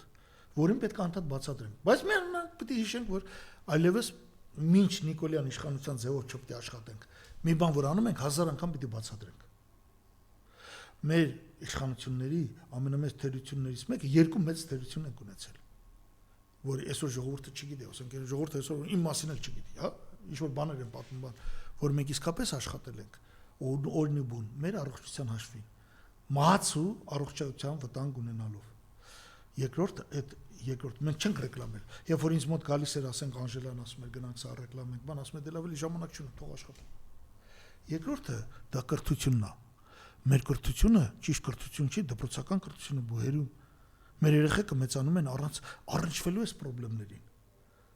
Հաճախ քիմիկոսի քիմիայի դասախոսը գալիս ասում է թողեք ես քիմիայի դասախոսում դրանց հետ գործ չունեմ։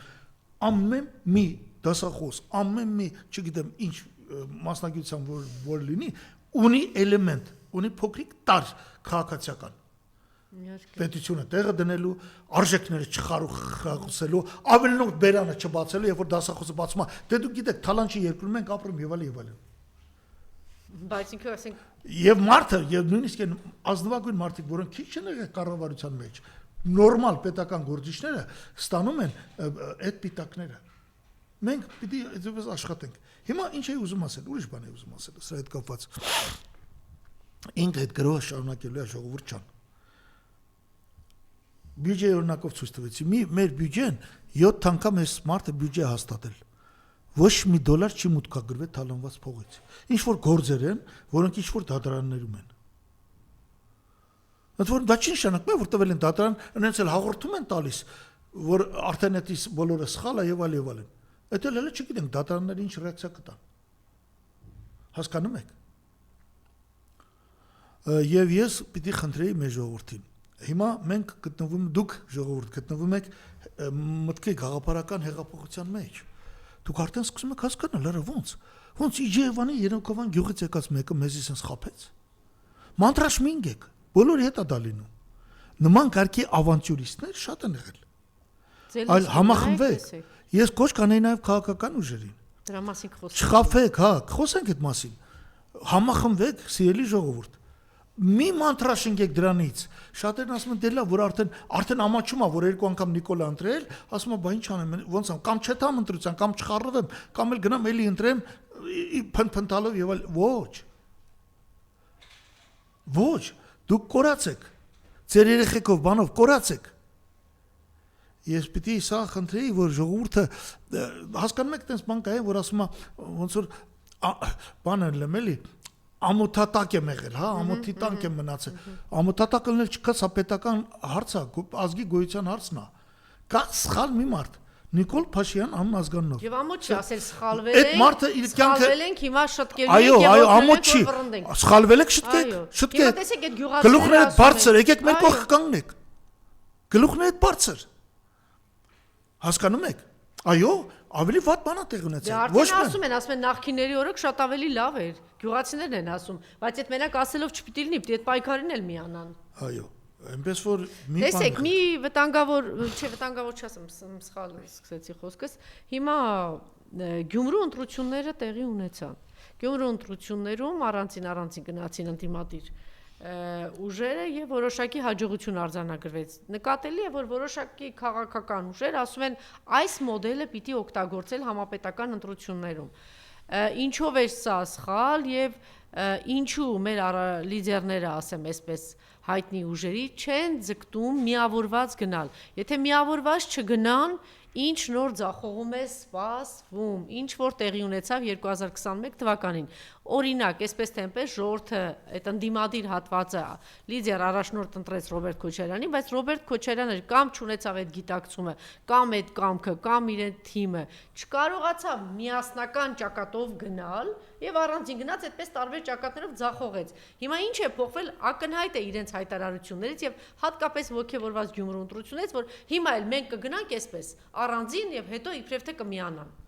Ինչ վտանգավոր բան կա այստեղ։ Սա Գյումրու սցենարը չի կարելի կրկնել։ Գյումրու սցենարը այն էր, որ փոքր քաղաքը 90,000 բնակչությամբ ամեն մարդ իր թաղը իրան ձայն էր տալիս։ Մեկը մի քիչ շատ, մյուսը մի քիչ պակաս։ 26 թվականի ընտրությանն է պետք է գնալ միասնական ճակատով։ Այլապես կկրկնվի այն, ինչ եղավ 21-ին։ Կկրկնվի այն, ինչ եղավ 23 թվին Երևանի ընտրություններում։ Երևանում օրինակ հնարավոր չէր Գյումրի սցենարն անել։ Բայց Երևանում ստացվեց, որ Տիգրան Ավինյանը 9% հավաքեց ու դարձավ քաղաքապետ։ Դու չլսված բան է պատմության մեջ։ Եվ հիմա այդպես է վարվում քաղաքային տնտեսության հետ։ Մենք 26-ին պետք է գնանք միասնական ճակատով։ Խոսքը վերաբերում է առաջին 3 նախագահներին՝ Քոչարյան Ռոբերտին, Սերժ Սարգսյանին, Լևոն Տեր-Պետրոսյանին, բոլորին։ Խոսքը վերաբերում է բոլոր մեր քաղաքական ուժերին։ Այո, դրանցից մի քանիսը ավելի ծանրակշիռ են, քան թե մյուսները, սրա վրա չպետք է նայել։ Բայց արդեն հայտարարում են մենք այդպես առանձին են գնալու։ Վստահ եմ հանրապետականն էլ ասեց, Վանեցյանն էլ ասեց, երկրորդ նախագահն էլ ասեց։ Թող ես ասեմ, ես խնդրում եմ ձեզ, նայեք մի անգամ եւս։ Նայեք մի անգամ ես, կպարտվեք։ Ի վերջո ԿՊ-ն 10-15% քաղաքի կձևավորի կառավարություն։ Խնդրում եմ ձեզ, հավատացեք իմ բան հերատեսությանը, հավատացեք իմ տարիներին, այն սպիտակ մազերը, որ արդեն հայտնվել են գլխիս վրա, հավատացեք փորձիս։ Հայաստանը չի լինելու։ Եթե ժողովուրդը տեսնում, այ տեսեք այնքան ժողովուրդ կա, տեսեք այդ հերավոր գյուղերում, որտեղ դատապարտված են միայն հմուտ նայելուն։ Այն ամենը մտածող մարդիկ շատ կան։ Եթե նրանք տեսնում են մի հատ խոշոր ուժ կա, դրան են ձայն տալիս։ Այո, միշտ գնում են։ Այս էֆեկտի վրա աշխատեք, խնդրում եմ ձեզ։ Աղաչում եմ ձեզ, պաղատում եմ ձեզ։ Մենք արդեն եթե 26 թվին չհաղթենք, մենք 31 թվին ընտրություն չենք ունենալու ընդհանրապես։ Հայաստան չի լինելու ընդհանրապես։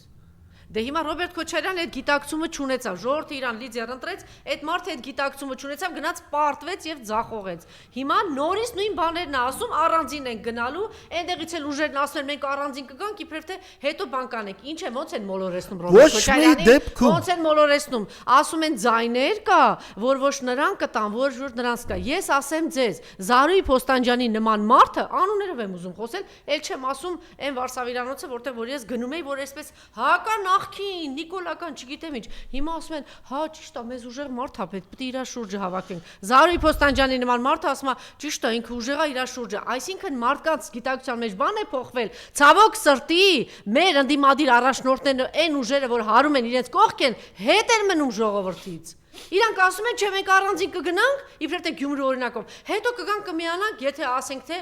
նորից առաջնորդն եղավ Ռոբերտ Քոչարյան, հետո կգանք եւ կմիանանք։ Ձախողելու է, բայց ես գում եմ, որ իրենց անհնար է իրենց բացատրել, իրենք շատ լավ ասում, թե մենք չնույնականացվենք Ռոբերտ Քոչարյանի հետ, չնույնականացվենք Սերժ Սարգսյանի հետ, առանձին կգնանք եւ մենք կհաջողենք։ Հնարավոր է բացատրել։ Արտվելու եք։ Հնարավոր է բացատրել, մինչև վերջի պահ սրա համար պայքարելու են։ Տեսնենք։ Ես կարծում եմ հնարավոր է։ Վերջապես անուն ունեն, չէ՞, իրանք ճուգուն կիրպիչ անուն ունեն, չէ՞, հացական։ Իրենց որ մի բան իրենց գլուխը մտնում է, այլ ճկուն չեն որ փոխվեն։ Անջելա, ես ու դու ուզում ենք միավորել, ուզում ենք։ Դե ճուգուն կիրպիչը մեզ չի օգնում, էլ այս դեպքում սիրելիս։ Մենք ուզում ենք միավորել։ Ինձ համար ճուգուն կիրպիչ չկա։ Բոլոր նրանք, ովքեր դեմ են Նիկոլին, պետք է լինեն մի ճակատում։ Այո։ Ոգևորվել են Գյումրիով, թե Գյումրին այսպես է, առանցին ասում են այն ձայները, ես ինչի՞ ես օրինակները բերեցի, ասում են այն ձայները, որ ոչ մեկի չեն տալու Նիկոլից նեղացել են եւ նախկիների կողքը չէ։ Ես գիտեմ հարյուրավոր մարդիկ, որ պատրաստ են գնալ այդ մարդկանց կողքը, որտեվ ճիշտ ասեց պարոն Բագրատյանը, մարդիկ իներցիայով ուժեղի կողքն են գնում, որտեղ տեսնում են շատ մարդ կա, ուժ կա, ակամայից գնում են այդտեղ։ Ուրեմն միավորումը տալու է սիներգիկ էֆեկտ։ Այո, շատ։ Ոչ թե բացասական էֆեկտ, սիներգիկ էֆեկտ։ Այն մարդկանց, որոնք բարձում են իմ համեստ անձին ուզում են ձայն տալ, ես համեստ եմ ասում, որ չասեմ մեծ ամ խոսում է, ես անդադ հարցում եմ, ես ու գիտեմ այդ մարդկանց, որոնք ուզում են ինձ ձայն տալ, որոնք գալիս են մեր կուսակցության գրասենյակ, գալիս են միասին շարժման գրասենյակ, գալիս են դեմքուս, եւ այլն։ Գալիս են համերաշխություն կուսակցության Սարգսյանց մոտ վերջերս մենք իրանց հետ շատ քիչ աշխատում ենք եւ այլն։ Մենակ զրոների միավորում չլինի, էլի։ Չէ, զրոների միավորում չի լինի։ Խնդրում եմ, ինչ որ շատ բան եք։ Ինչ որ միավորում մենք ստեղծենք, բոլոր տեսակի, ամեն տեսակի միավորումներ մենք կարող ենք ստեղծել եւ այլն, հուսալով որ կմեծանա։ Բոլորին ասում ենք, օրինակ ասում ենք, լավ, եթե դուք մեզ ձայն եք տալիս, դուք ինչ է, ձեզ մոտ խնդրեմա, որ ասենք ավելի լայն ճակատ լինի։ Խոսքի օրինակ լինեն առաջի, երկրորդ, երրորդ նախագահներ, չէ, ասում եմ, խնդրեմ չի։ Այս բաները մենք ասել ենք եւ առաջին նախագահի հարող ուժերին, ասում ենք եւ ասել ենք երկրորդ նախագահին հարող ուժերին։ Տղեկ, այո, կա կուսակցություն, որը 10 անգամ մեզնից ուժեղ է հզոր է։ Մեր ձենը 0.5%-ա, ձերը 4-5%-ա, բայց ձերը 51% չի։ Հա, բայց նաև այն 1% ունեցողներն էլ պետք է ամբիցիաներ չունենան, չգնան, ասեք, ամեն 4-րդ անուն իմ կուսակցությունից պետք է լինի, բայց ինչ ասենք Սարգիս Ավետիսյանը գնացի իմ անունը պետք է 10-ի մեջ լինի, դե կներեք, էլի։ Հիմա ասենք ասենք Սարգիսին հիմա դուք ուրիշ անուն ասա Մարիամ։ Սարգիսը կակրած հենց են։ Լավ, միասին ասեմ, ուրիշ բան չասեմ, ես ձեր անունը ասեմ։ Հենց կարգին մարդկանցից է հիմա Սարգիսը այդպես չի մտա, Չէ, չեմ կարծում մտածում։ Պետք է ես ամբիցիաներ չունի, էլի, ասի մենք սենց ենք, մենք պետք է չգիտեմ 10-ի մեջ լինենք կամ 20, կարող ասենք Անժելա ջան, սիրեն այս երկիրը, որ գնան ասեն, թող 20-ի մեջ լինի, մենակ թե վռնդենք սրան։ Բայց այտենց չի, էլի, այդ եկեք դա էլ ասեմ։ Անժելա ջան, սիրելիս։ Երբ ասենք թե դու սիրահարված ես մի տղամարդու վրա, եւ այդ օրը ուզում ես սեր բացատրել։ Այդ սեր բացատրելուց առաջ չեն խփրտում։ Չէ, սպասի։ Հանկարծ սկսում ես մտածել, որ այս մարդը մի օր կարող է խմած գա, մի օր կարող է գա, ասի ես ճաշի որոպել ես համով չի, հեսա շպրտում եմ վրա հատ։ Մի օր կարող է գա, ասի ես հերթացնում եմ ինձ մի խանգարի։ Լավ, հասկացանք հետո։ Ուրեմն գնաց, բայց էլ այդ բոլորը տեղի չի ունեցել։ Գնում ես այդ մարդուն, մենք էլ նայում ես, ոգևորած ասում ես, «Էդ ում վրա է ճաշ շպրտելու»։ Բա որովհետև պարոն Բագրատյան, դուք մոռանում եք, որ Կիկոսի մահը այդ ով է գրեց, հայ ժողովրդինն է, չէ՞, հետևաբար ասելու եմ։ Հիմա հասկանում ես, բայց դու գնացել ես նոր։ Որովհետև ես 21 թվականի օրինակը ունեմ, որ գնացին Ռոբերտ Քոչարյանին համոզեցին, ասեցին, «Այ դու տենց ոգևորվի Սյունեցի Վահե, ինչ էր անունը»։ Վայ Հակոբյանով կամ հայերապխական դաշնակ։ Հայերապխական դաշնակցությունը 2%-ներ, նրանք է 0%-ն են, բայց եթե այնտեղ միանային ուրիշ 2% ունեցող, 5% ունեցող ուրիշ պատկեր կլիներ։ Կարևորը մի բան է ասել, մեր բոլոր ցուցումները, ամենօրյա հարցումները 100 հոգով, 120 հոգով, 300 հոգով ամեն օր, որ մենք չենք հրապարակում, ի տարբերություն Արման Նավասարդյանի, որը կամ իշխանության հովանավորություն ստանում, կամ մեկից փող ստանում, այդ մաթիվ հրապարակում, որովհետև 100 անգամ Արման Նավասարդյանին ասեցինք, թույլ գանք դիտորդ, երբ որ դու հարցում ես անում, համոզվենք, որ դու հարցում ես անում, թե մատդ կողում ես, քամակը դու հանում հոտ ես քաշում ու թվեր ասում, կրես ես բառերը որ ասում եմ, կրես, այս վիճակն է հարցումների մեջ, մի հատ Արման Նավասարդյանը որ էլ ասում է ես գելապ եմ ներկայացնում։ Այսա է։ Չէ, բայց ասեք որ Վարդանի Նիկոլը շատ խայտարակ վիճակում է, դա էլ մենք պիտի ասենք։ Եվ ամբողջ օրը ասում եմ, ամբողջ օրը սիրելի ընդդիմադիրներ, բոլորը ամբողջ օրը մենք ուղարկում ենք երեխեքին 100 հոգով, 120 հոգով հարցում են, մենք ուզում ենք իմանալ այս գյուղը, այս քաղաքը եւ այլն։ Բոլորն ասում են մի բան, ցույց տվեք մի հատ ուժ որը ընդդիմադիրան Նիկոլին ու վերջ տանք մենք այս ամեն ինչին։ Մենք այդքան վատ ժողովուրդ չունենք։ Հա, հիմա խապել է, 2 անգամ խապել է ժողովուրդը։ Մի հատ բացատրել քանի հազար կիլոմետր տվել ես Նիկոլա, ինչքան ա տվել, ինչա վնասել։ 16000 քառակուսի կիլոմետր տվել է Թշնամուն։ Չէ, հիմա ինչքան ունենք։ Ուզում տա։ Հա, Հայաստանի տարածքից։ Բուն Հայաստանի տարածք 29800-ից մնացել է 28600 քառակուսի կիլոմետր։ 20 էլի քիչ։ Ինքն ասում է 300 քառակուսի կիլոմետր տվել, 1200 չեմ տվել։ Դու թեկուզ մի մետր ես տվել։ Ուզում եմ ձեզ հիշեցնել Ալեն Սիմոնյանի նման ոչնչության ասածները հապկին կանչեցինք, ասես մեր պատասխանատվության գոտին չի։ Էտա հապկը, ինչ ասում Ալեն Սիմոնյանը, դա չի ասում։ Ու մեկը հելավ Ալեն Սիմոնյանը, տղա ջան, բա հապկը ճիշտ է ասել։ Բա եթե պատասխանատվության գոտին քեզ հայտնի է, հապկին հայտնի է, բան չես գնում սահմանազատում ու սահմանագծում սահմանը։ Բան չես սահմանազատում, արա։ Բա մեկը չելնի ժողովրդի մեջ ես են որ ասում են ժողովրդական ես պատկերավոր եմ ասում ժողովրդական մի հատ լավ խոսք ասի Ալեն Սիմոնյանի նմանին ասեցի մտքում շատ լավ Հայաստանի մամուլում եղավ հրապարակում որ կուրատորը փոխվել է Հայաստանի հարցով այլ գործիչ է զբաղվում, այլ խորհրդական Պուտինի, սա ինչ որ փոփոխություն բանը մոռացա։ Ով է հիմա Կիրիենկոն։ Կիրիենկոն, հա։ Կապերկին է ուզում ասել։ Կիրիենկոն է զբաղվում, ինչ է փոխվում։ Դրա մեջ մեծ բան նախ մանգալ պետք չի, որտեվ պրեզիդենտական բանում հատուկ ամեն մի հանրապետություն նախի խորհրդային միության ունի մեկ կուրարտեր, հատուկ, որը անընդհատ զբաղվում է եւ երբ որ այդ հանրապետության մասով որոշում են կայացնում, ապա երևի Ռուսաստանի Դաշնության նախագահն նրանից կարծիքի հարցնում։ Այս անգամ Կոզակից այդ խնդիրը փոխանցել են բանին Սերգեյ Կիրիենկոին, որը դեպ շատ լավ ճանաչում է Հայաստանը, նա դեռ աշխատում էր Գայդարենց կառավարությունում եւ այլն, երկար ժամանակ գրավել է Ռոսատոմի նախագահի պոստը, լինելով Ռոսատոմի նախագահ առնվազն 5 անգամ գուցե 4, չգիտեմ, եկել է Հայաստան նայելու, որովհետեւ Մեծամորի ատոմակայանը ռուսական ատոմակայան է, եւ նա լավ գիտի Հայաստանը, էներգետիկան գիտի պրոֆեսիոնալ ձևի, նա լավ հասկանում է ինչա պետք անել Հայաստանի էներգետիկան, եւ ի տարբերություն Արմեն Գրիգորյանի գիտի, որ մոդուլային ատոմակայան Հայաստանը պետք չի ընդհանրապես։ Հա? Եվ գիտի Հայաստանում ունի տասնյակից եւ հարյուրավոր ծանոթ մարդկանց, որոնց հետ ինքը կհանդիպի, որպեսզի հասկանա վիճակը։ Պարշի որ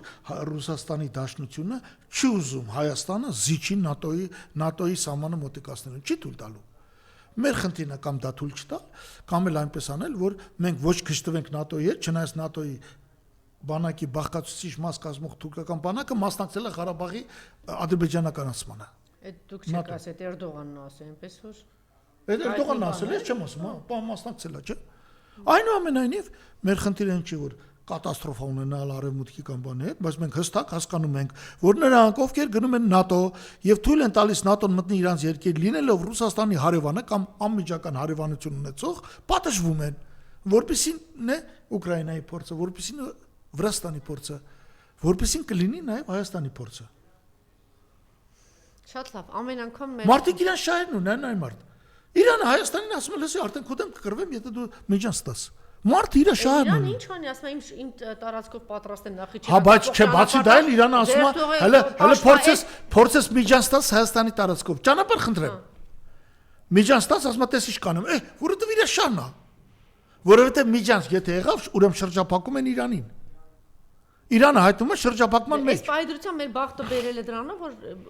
եթե Սյունիքը կա, այդ որտեղ Ռուսաստանի Դաշնությունը Իրանը պահում է, բայց մենք դա չենք հասցրել մեր Սյունիքը ընդհանրապես կա, որովհետև ռուսները որոշեցին, մնացել է 8000 քառակուսի կիլոմետր 20 թվին։ Այնուամենայնիվ ինչքան էլ հայերում եք Լենինի 20000 քառակուսի կիլոմետր մեզ նվիրեց։ Այո, 11-ի 10-ի փոխարեն, չէ՞։ Սյունիքը չէր մտնում Երևանի նահանգի մեջ։ Լավ հիշեք սա։ Շատ լավ, եւ միշտ մեր զրույցը ամփոփում ենք,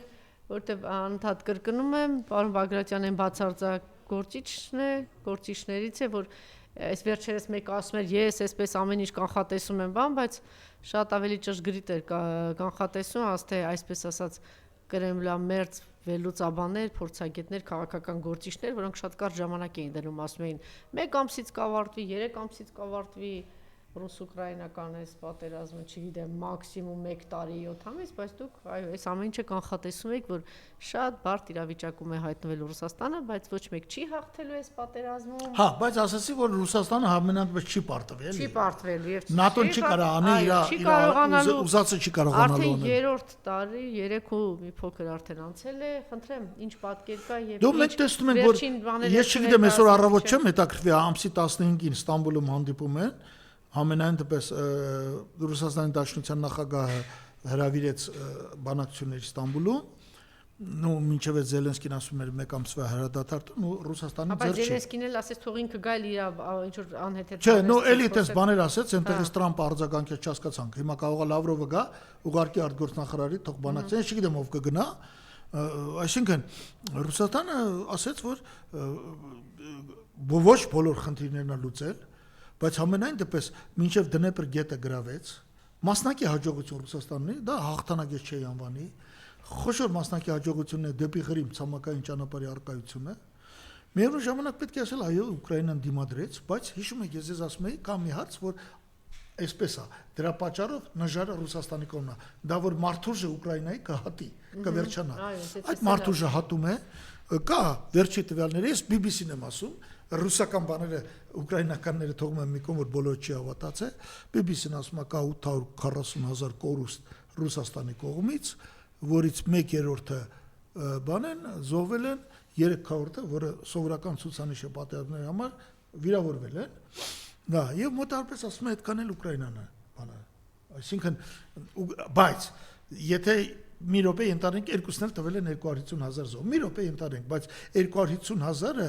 Ուկրաինայի համար 5 անգամ ավելի ծանր թիվ է, պլյուս 600,000-ը, 600,000 վիրավոր է, էլի, հաշմանդամ։ 150 միլիոնանոց։ Քանի 150 միլիոնանոց Ռուսաստանում։ Այս տեսակետից արևմուտքը չունի զորագնդեր։ Հա, պլյուս կա Արևմուտքը զորագնդեր չունի, որ մտցնի Ռուսաստան, թե չկաներ, ոչ մեկն էլ կարող է կամավորներ կան մի քանի հազար հատ, բայց կարող է, բայց նրանք չունի զորագնդեր, որոնք ուզում են գնալ այդ սարսափելի պատերազմի բովնգնել։ Եվ ես կարծում եմ, որ այո,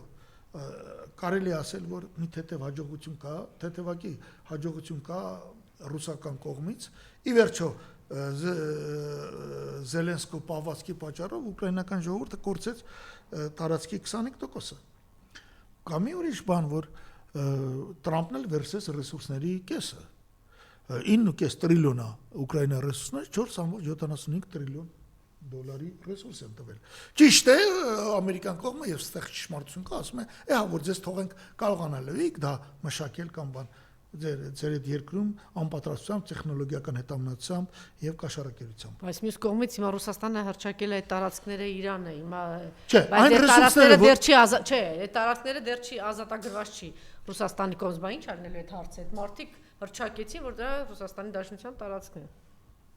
Ինչ անելու այդ տարածքների հետ, մնալ են Ուկրաինայի։ Չէ, այն կտասնեն, որ Ռուսաստանը վերցել է կպահի իրեն։ Այդ հասկանալի է, բայց այնտեղ տարածքներ կա, ճանաչել իրեն դեռ չի ազատագրել։ Այո, խոսքը վերաբերում է Խերսոնի եւ Զապորոժիայի մարզերի 30%-ին։ Դե գիտեք, այդ մարզերի այն հատվածները, որոնք գտնվում են Դնեպր գետի աչափին, այդ երկու մարզը Դնեպր գետի վրա են տեղաբաշխված։ Զապորոժիա եւ Խերսոն քաղաքները գտնվում են Դնեպր գետի աչափին։ Ես ենթադրում եմ, որ դրանք կմնան Ուկրաինային։ Բայց օրինակ Զապորոժիայի ատոմակայանը, քաղաքին կից գտնվող ատոմակայանը ձախապին է կմնա Ռուսաստանին։ Կոնկրետ անհնար է ազատագրել այդ հատվածը, ասում են Անժելա, մարդկային ես գիտեմ Ուկրաինա քան անգամ է սեղել եւ Դնեպր գետի հետ քանի անգամ։ Չեմ եղել Ուկրաինա։ Այդ հատվածներում գետի լայնությունը մինիմում 1.5 կիլոմետր է, մաքսիմում 3.5 կիլոմետր։ Ավելի ուշ Խերսոնից հետո դառնում է դելտա։ Իսկն անհնար է մոտավորապես, հա, դա։ Դե անհնար է, ես չգիտեմ, դա ահավոր մարդկային ահռելի։ Մարդկային ահավոր զոհեր։ Ահավոր զոհեր։ Կկանգնի այն արևը։ Ռուսաստանը հաշվում է դա զոհերը։ Ռուսաստանը ինքը չի կանգնում, կկանգնի։ Ես մարգարետ չեմ։ Ես կարծում եմ, որ ի վերջո չի լինի այնպես, որ ամբողջությամբ Ուկրաինան ջախջախվել է, կլինի շատ դժվար մի հաղթանակ, այնուամենայնիվ Ռուսաստանը կտանի հաղթանակ անխուսափելի է, եւ սա մեծ դաս է ՆԱՏՕ երկրների համար, որովհետեւ 50 երկրով հավաքվեցին, այնուամենայնիվ չեն կարողանում Ռուսաստանի վրա։ Ռուսաստանը ասում է, ինձ հանգիստ թողեք։ Հիմա բրծավ Ուկրաինայում նաեւ հայերեն Կովկասում ասելու, զգուշացնել է եւ Ադրբեջանի եւ Վրաստանի եւ Հայաստանի ինձ հանգիստ թողեք։ Արդեն չի զգուշացրել։ Տպավորությունն է, որ համենայն դեպս Էդի կիմանա Փաշինյանը։ Կիմանա Փաշինյանը։ Դա շելի Ռուսաստանը ու Իրանը չեն նայելու ասեն Հայաստան դու կարաս քեզի 10 քանի որ քո ղեկավար ադրբեջանցի է դառել հայաստաներով կարող ես քեզի 10 ադրբեջանական ու թուրքական տվայտանք Պարոն Բագրատյան եթե Նիկոլ էլ այլընտրանք ընտրության կատարելու հնարավորություն չունի եթե ասենք ինքը 5 կամ 10 միլիարդը վաղուց վերցրել է գնա չգիտեմ այդքան շնորհք ունի միջև վերջ վերցրած լինի եթե վերցրել եւ ծախել է ինչ պիտի անի Ինչքան էլ ուզում է Ռուսաստանը, այսինքն այս մարդու համար կյանքի մահի հարց է, չէ՞ լինելու։ Այն կողմ գնա կրակ ասել են փողը տվել ենք, պիտի Հայաստանն էլ տաս, այս կողմ գնա ասի մի գնաց վերջը տա։ Ինչ պիտի անի։ Ստավկեքը շատ թանկ են։ Նիկոլը եթե խելք ունի, ինչ պիտի անի։ Ապա պիտի Հայաստանը դադարեցնի Հայաստանի այսպես ասած դեպի արևմուտք գնալը ոչ մի արևմուտքի շանս Եթե փողը տվել են, պարոն Բագրատյան, ասենք համարենք, որ փողը տվել են, ինչ անելու։ Եթե արի չխոսենք, եթե մորակուրես, չգիտեմ, շատ բաներ, պարոն Բագրատյան, դատում են գործողություններով, չէ՞։ Ժամանակով իր պրոբլեմն է, մեկ է ինքը Հայաստանը։ Ինչ խորհուրդ ունեք տալու, եթե փողը վերցրեց, ծախել է, արդեն այնտեղից էլ ասում են, սա մեր տարածքն է, այսպես ինչ պետք է անի։ Ես խորհուրդ կտամ, Մոնվարի։ ես խորհուրդ կտամ ինքը նստի, ամեն ինչը խոստովանի ժողովրդին եւ փողը վերադարձի մեր բյուջե մուտքագրի։ Էլի ճանապարհ է, ճիշտ է։ Մուտքագրի ինքը կգնա թեթև բերթերում կնստի, բայց կփորձենք կենթանի մնա ինքը։ Եթե իր համար կյանքը այդքան շատ կարևոր է։ Իսկ եթե Էրդողանն ու Ալիևը կյանք են խոստացել եւ բարեկեցիկ կյանք, ասենք վայելես։ Դե խոստացել են, թող կարողանան անել։ Դե թող կարողանա, դե դրա համար Հայաստանը չի կարող անի, չի կարող էլի, դա չի կարողանալու։ Չի կարողանալու։ Չի կարողանալու։ Այ մարդ օբյեկտիվ շատ կա։ Նույնիսկ հայ ժողովրդի ստեղից հանելու գնով Իրանն ու Ռուսաստանը չեն թողելու, որ Հայաստանը չլի, որպեսզի Թուրքիան ու Ադրբեջանը միացան, յա։ Այս ասում միասնական թուրքական պետության ստեղծում։ Եթե ով է թույլ տալու։ Այդ չեն կարա թույլ տան։ Չեն կարա թույլ տան։ Այդ դեպքում արդեն այդ երկրները Իրանը, BRICS-ի երկրները մեծ մա Չինաստանը մինչև հիմա չի ասում կարիդոր տուր, ասում է Պեչինսկո կարիդորը։ Ադրբեջանին ասում։ Չինաստանը հզոր պետություն են, գերտերություններ են։ Իրանը, արաբական երկրները հիմա լարվել են Թուրքիայի դեմ։ Իրանք ասում են, դեռ հայտնի չի Իսրայելի հետ ինչ կլինի, դեռ իրանք Սիրիայի կիսում։ Այնքան ասես Խաչմերուկ, հայտնի չի Իսրայելի հետ ինչ կլինի, հետո կտեսնեք։ Այնքան ասես Խաչմերուկ, հիմա բոլոր երկրները նայում են, ասում են, իրոք, ես Հայաստանը եթե չլինի, մի հատ թուրանական պետություն է ստեղծվում։ Իսկ մեզի պետք է։ Ո՞ւմ է պետք է թուրանական պետություն, որը դեմ անել Ռուսաստանին, Իրանին եւ Չինաստանին։ Եթե վերցրել ես Նիկոլ, ուրեմն 5 կամ 10 միլիարդ 5 միլիարդ Արցախի, ավելի լավ է, պարոն Բագրատյանը շատ լավ խորհուրդ տվեց։ Խոստովանի վերադարձու բյուջե, քեզ խոստանում են 4 հաց բանտում կտան, կտրճի։ Ինչի 4 հաց, մեր բանտերում լավ էլ կերակրում են։ Շատ լավ։ Որտեվ հաստատ Էրդողանը վերջում միևնույն է շատ դաժան է վարվելու, եթե անգամ տվել են այդ գումարը, Ալիևն էլ հետը։ Ինքը թող հասկանար եւ Էրդողանի հետ գործ չբռներ։ Իմիջիալով թիմն էլ թող հասկանա, մենակ ինքը չէ, թող թիմը հասկանա, ուշ թե շուտ էս թիմը պիտի հասկանա, մտածում է թռնելու է այստեղ այնտեղ, չգիտեմ ինչ։ Եւ երկու նախադասությամբ ինչ է սպասում էս հակառուսականություն, էս հակառուսականության մենք մասամբ խոսեցինք, պարոն Բագրատյան։ Այս Թուրքի փաստորեն իրականում իրենք ամրագրում են, որ լավ է, տեսեք, Անդրանիկ Տերգրեյը շատ ճիշտ դիտարկում էր։ Հիմա իրենք որ ասում են, բա ի՞նչ է, ուզում եք Թուրքի ավելի լավ է Թուրքի շուն դառնանք, ասել ռուսի ստրուկ, հիմա ըստ էության իրենք մեզ իրական Թուրքի շուն են դարձնում, ամբողջ քարոզը դրա համար է։ Հիմա Արծրունը պատահական ասեց, որ լավ էր Թուրքի շուն, այսինքն հաղթեին թուրքերով գան, պատահական չի։ Ինչ է մեզ սպառնում, եթե այս հակառուսականությունը շարունակվի, ընդ որում արդեն սա գաղափարախոսություն է, պլանավորված, ծրագրավորված Նիկոլը եւ իր թիմը տանում են։ Եթե դուք ասում եք այդ Արծրունի անունը, դա Սուտասանն էր, մի ժամանակ պրոռուսական կողմնորոշում ունեցող, որը պատերազմի ժամանակ մեզ ամենուր խափում էր։ Հետո նա ունեցավ խնդիրներ նաև ռուսական կողմի հետ, որ սխալ ինֆորմացիա էր տալիս իրանց։ Սա մի կատարյալ ոչնչություն է, մենք չենք կարող կենտրոնանալ իր վրա։ Ինքը միակ շանսը, որ հիմա ռուսների ոտը մի հրաշքով էստեղից կտրվեր, ինքը եւ իրանք որտեվ ճար չունեն, իրանք չեն կարող դարձի գալ։ Դա չի կարող դարձի գալ Ալեն Սիմոնյանը, վերջի խոսքերն է ասել Ռուսաստանին։ Արամ Զավնի Սարգսյանը, Խզմալյանը եւ այլն։ Գնացիք Եվրոպա, տղեկ, Եվրոպան մի հատ ռեակցիա տվեց ծեր ընդունած օրենքին։ Ինչ եք խափում է ժողովրդին։ Հա, սա ուրիշ հարց է։ Իդեպ ասեմ, հնարավոր է, որ այս ընթացքում նրանց հաջողվի բորբոքել, Նիկոլենց հաջողվի, որ բորբոքվի պատերազմ, Ադրբեջանը նորից հարձակվի, մանավանդ որ այդ Պակիստանի եւ Հնդկաստանի այդ բանը պատերազմը ինչ որ մտքերի է բերում, որ ես վախենում եմ, որ դա այդպես էլ կլինի, հասկանում եք, որովհետեւ մայիսի 7-ին, այսինքն 5 տարի առաջ, 5 օր առաջ տեղի ունեցավ օդային ճակատամարտ, որը հաղթեց Պակիստանը։ 120 ինքնաթիռներ երկու կողմից բարձրացան օդ, առանց սահման հատելու, սկսեցին իրար վրա կրակել։ Եվ դուք պատկերացրեք, որ Պակիստանյան կողմին հաջողվեց վայր գցել 3 հատ Ռաֆալ նորագույն 5-րդ սերնդի ֆրանսիական կորցանիչ, հնդկական կողմից։ Մի հատ MiG-29, մի հատ Su-30։ Եվ ոչ մի կորուստ Պակիստանը չունեցավ, սա ուզում եմ ասել, որ Պակիստանյան կողմից կռվում էր նրանցից սեփական արտադրության JF J17 ինքնաթիռը։ J17 ինքնաթիռը չինական G16 ինքնաթիռի գծագիրների հիման վրա արտադրած 4-րդ պլյուս սերնդի կործանիչ է։ Ինչ եմ ես ասում, Անջելա։ Այդ ինքնաթիռներից 35 ամիս առաջ Ադրբեջանը գնել է Պակիստանից։ Հիշում ես մի անգամ հունիսի 1-ին քո մոտ ասեցի, որ այս RSZO-ներն ունի հեսա քարցակվի արա ինչ եք անում, պատրաստություն։ Հիմա այս նույն բանը չկրկնվի։ Դիմացեք, այն զինվորականները, որոնք պատրաստ են կռվելու, դիմացեք, մինչև գանք իշխանության։ Մինչև գանք իշխանության վերակառուցենք բանակը, որը դրանից հետո արդյունավետորեն կդիմադրի ցանկացածի։ Ուրեմն այդ J17-ը բարձրանում է օդ, եւ օդից մինչև 200 կիլոմետր, մի մետր ճշգրտությամբ խփում է ցանկացած օբյեկտի։ Այսինքն իրավունք չի անցնում սահմանը, որպեսզի հակաօդային պաշտպանության միջոցները իրան խփեն։ Պակիստանն է սկսել։ Պակիստան եւ Չինաստանը, Հնդկաստանը մանրաշ մեռնում էր։ Իդեպ դրանից վախեցավ նաեւ Միացյալ Նահանգները, այսօր կայացած առևտրական համաձայնագրի համաձայնվեցի, որովհետեւ պարզվում է, որ չինական ինքնաթիռները, չինական մեքենաների պես, ոնց որ այսօր մենք տեսնում ենք էլեկտրամեքենաները, գերազանցում են եվրոպականին ու ամերիկյանին։ Մեքենաները։ Այո, այս էլեկտրամեքենաները որ կան Երևանում։ Նրանք իրենց բանը շատ լավն է, շատ լավ։ Էլեկտրականը գուցե, բայց այն մյուսները ես գիտեմ, էլեկտրականը գուցե, բայց մյուս տեխնոլոգիական մակարդակը այսպես է։ Չնայած չեն փորձում, նրանք ներքին շարժման այդ շարժիչների բանով այդքան առաջ չկարողացան գնալ։ Բայց որ չինական էլեկտրամեքենաները գերակշռում են աշխարհում։ Պարզվում է, որ նույնա չինական ինքնաթիռները, պարզվում է, որ նույնա չինական բանը նավատորմը հատկապես առանց բանի պիլոտի առանց օդաչու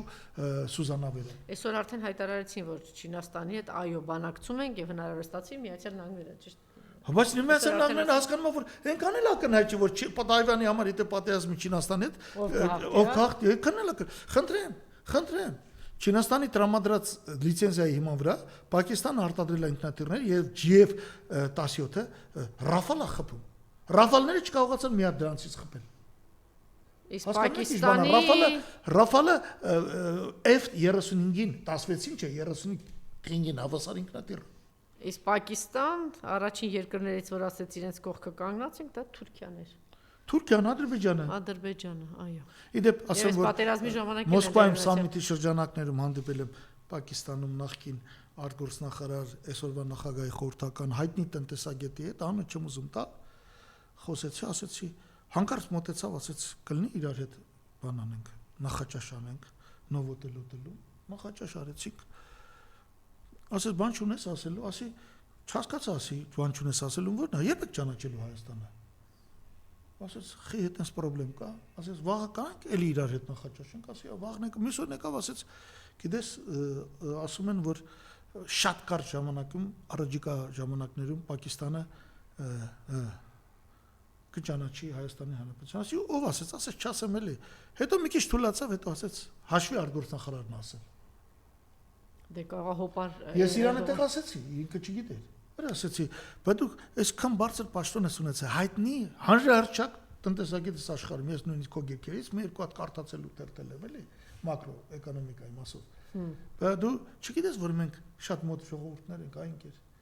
Մենք էլ ենք հնդեվրոպացի, մեր լեզուն ու ձեր լեզուն նմանա, ու սկսեցինք ամբողջ նախաճաշի ընթացքում բառեր փոխանակել, սովորական կենցաղից մի 50 բառ կար, որ նույնն էր։ Օրինակ պանիրը, օրինակ արյունը, հասկանում ես։ Բասի թողած ձեր բաներին ինչն է, ասի այդքան ուժեղ ֆունդամենտալիստական պետություն եք, որ դուք պաշտպանում եք հենց Ադրբեջանին։ Դուք չեք հասկանում, որ ադրբեջանցիք, օրինակ հիշի Վիլիկե Մոգոլի, որ եղել են Հնդկաստանում, երբեմն թուրքերը իշխել են, չէ՞, Հնդկաստանում մի քանի 100 տարի, իդեպ հետո դրա ժամանակա կառուցվել Թաջ Մահալը։ Հասկանում ես, ասի, բայց դուք չեք հիշում այս բոլորը։